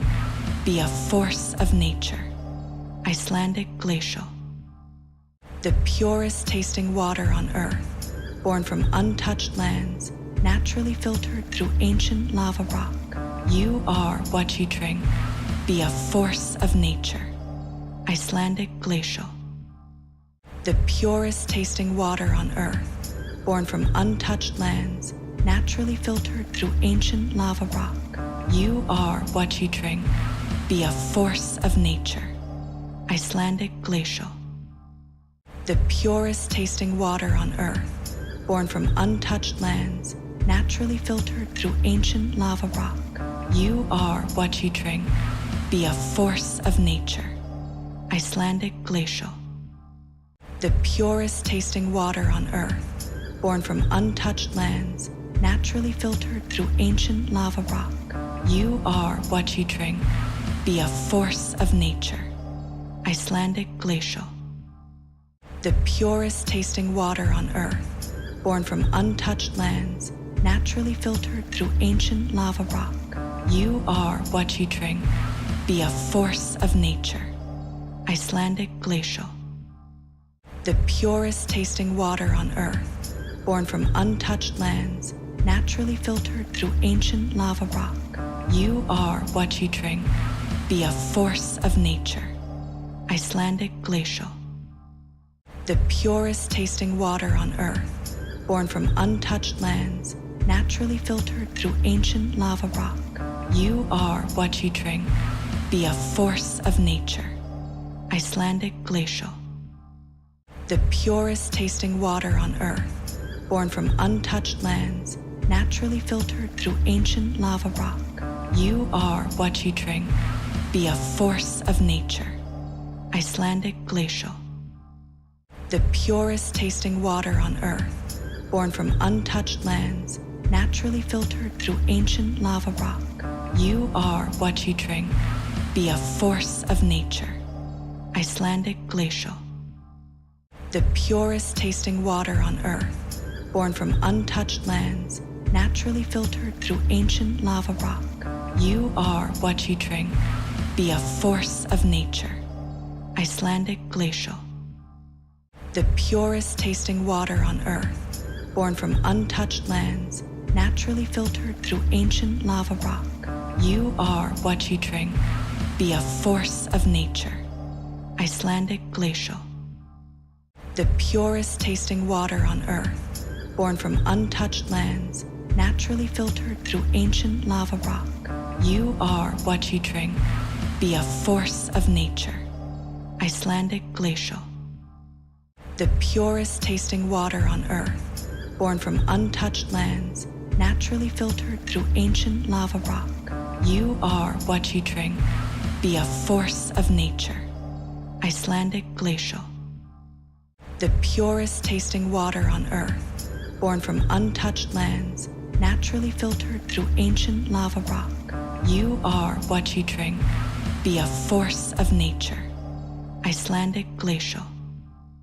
The purest tasting water on earth, born from untouched lands, naturally filtered through ancient lava rock.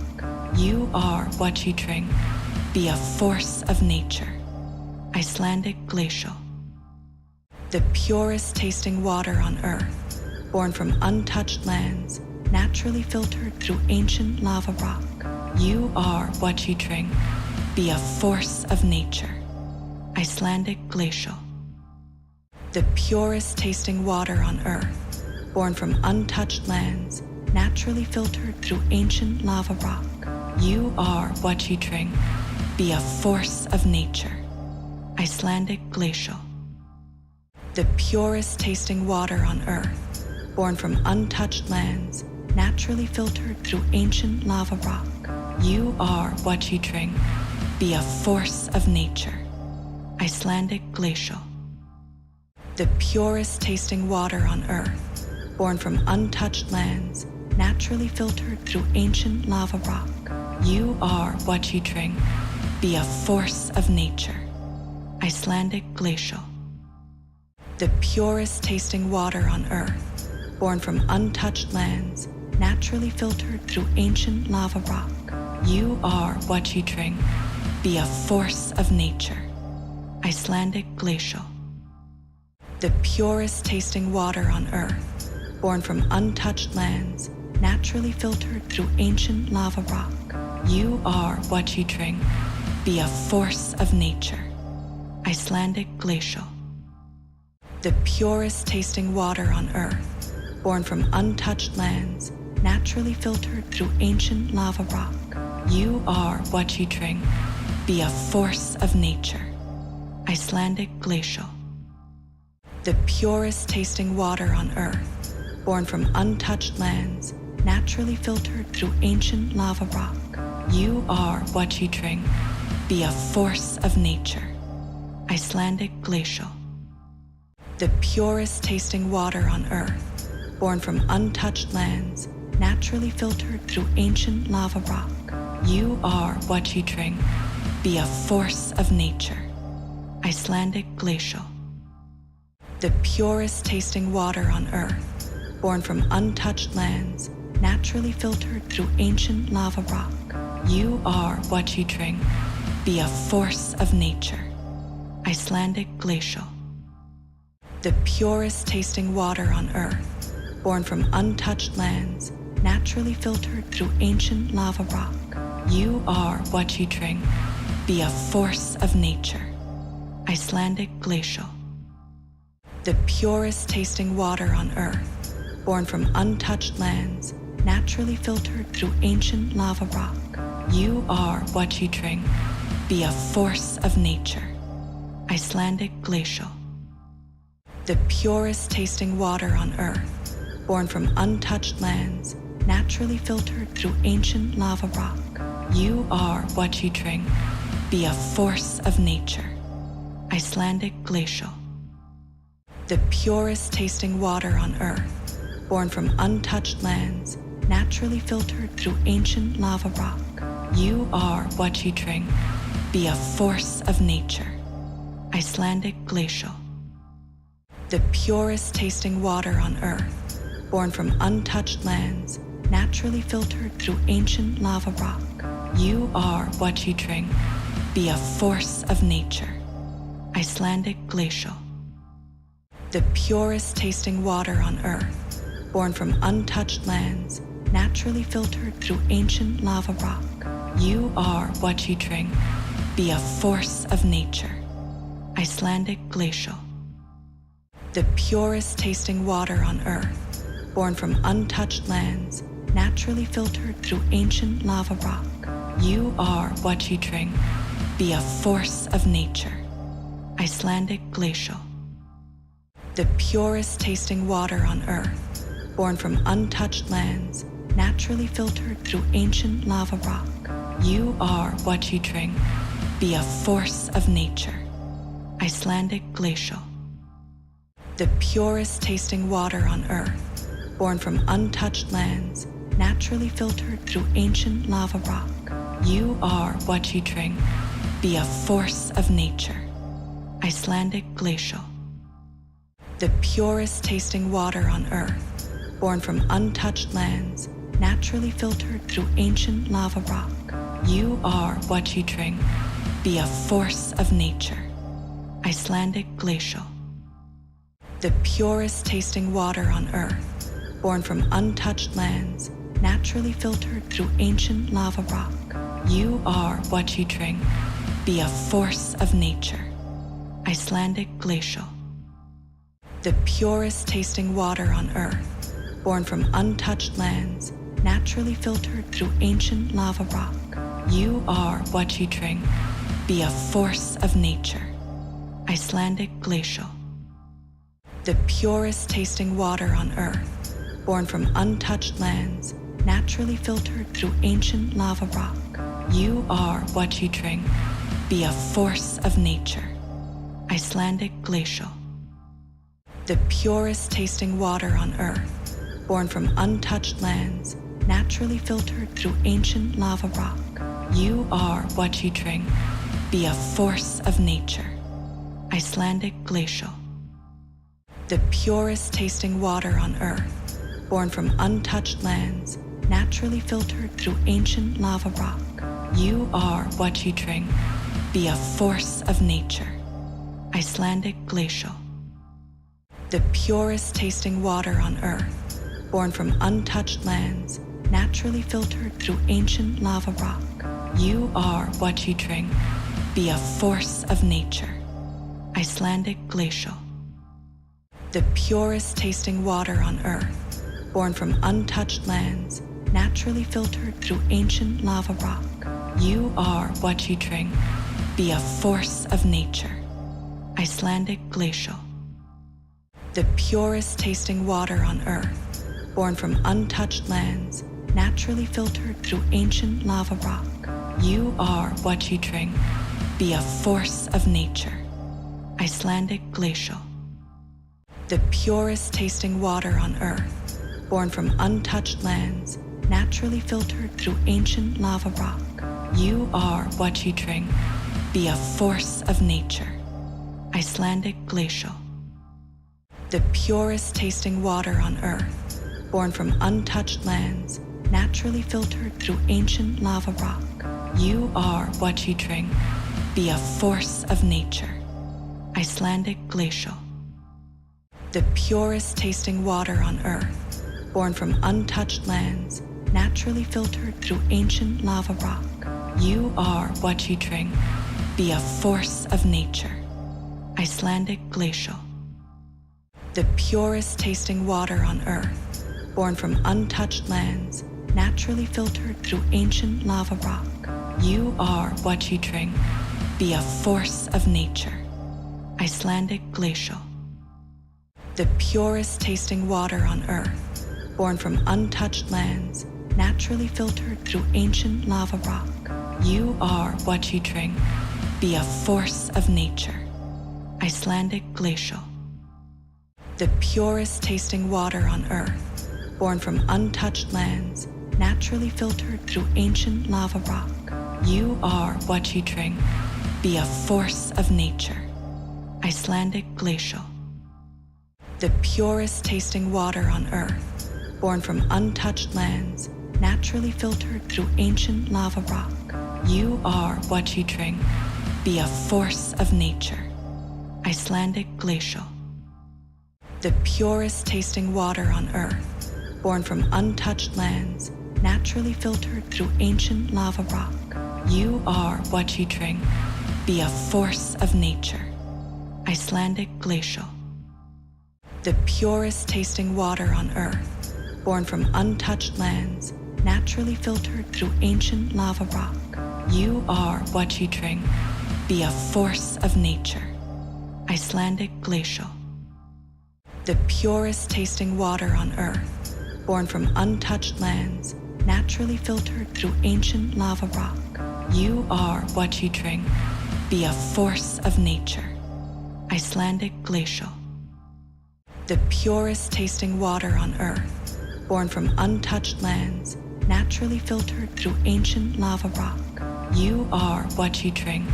Be a force of nature. Icelandic glacial.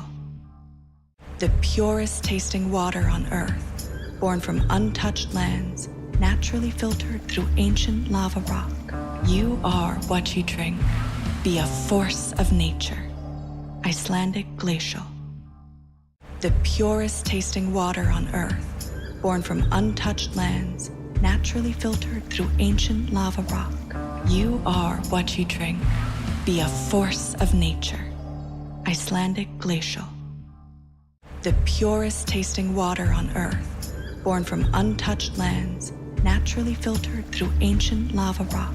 You are what you drink. Be a force of nature. Icelandic glacial. The purest tasting water on earth, born from untouched lands, naturally filtered through ancient lava rock. You are what you drink. Be a force of nature. Icelandic glacial. The purest tasting water on earth, born from untouched lands, naturally filtered through ancient lava rock. You are what you drink. Be a force of nature. Icelandic glacial. The purest tasting water on earth, born from untouched lands, naturally filtered through ancient lava rock. You are what you drink. Be a force of nature. Icelandic glacial.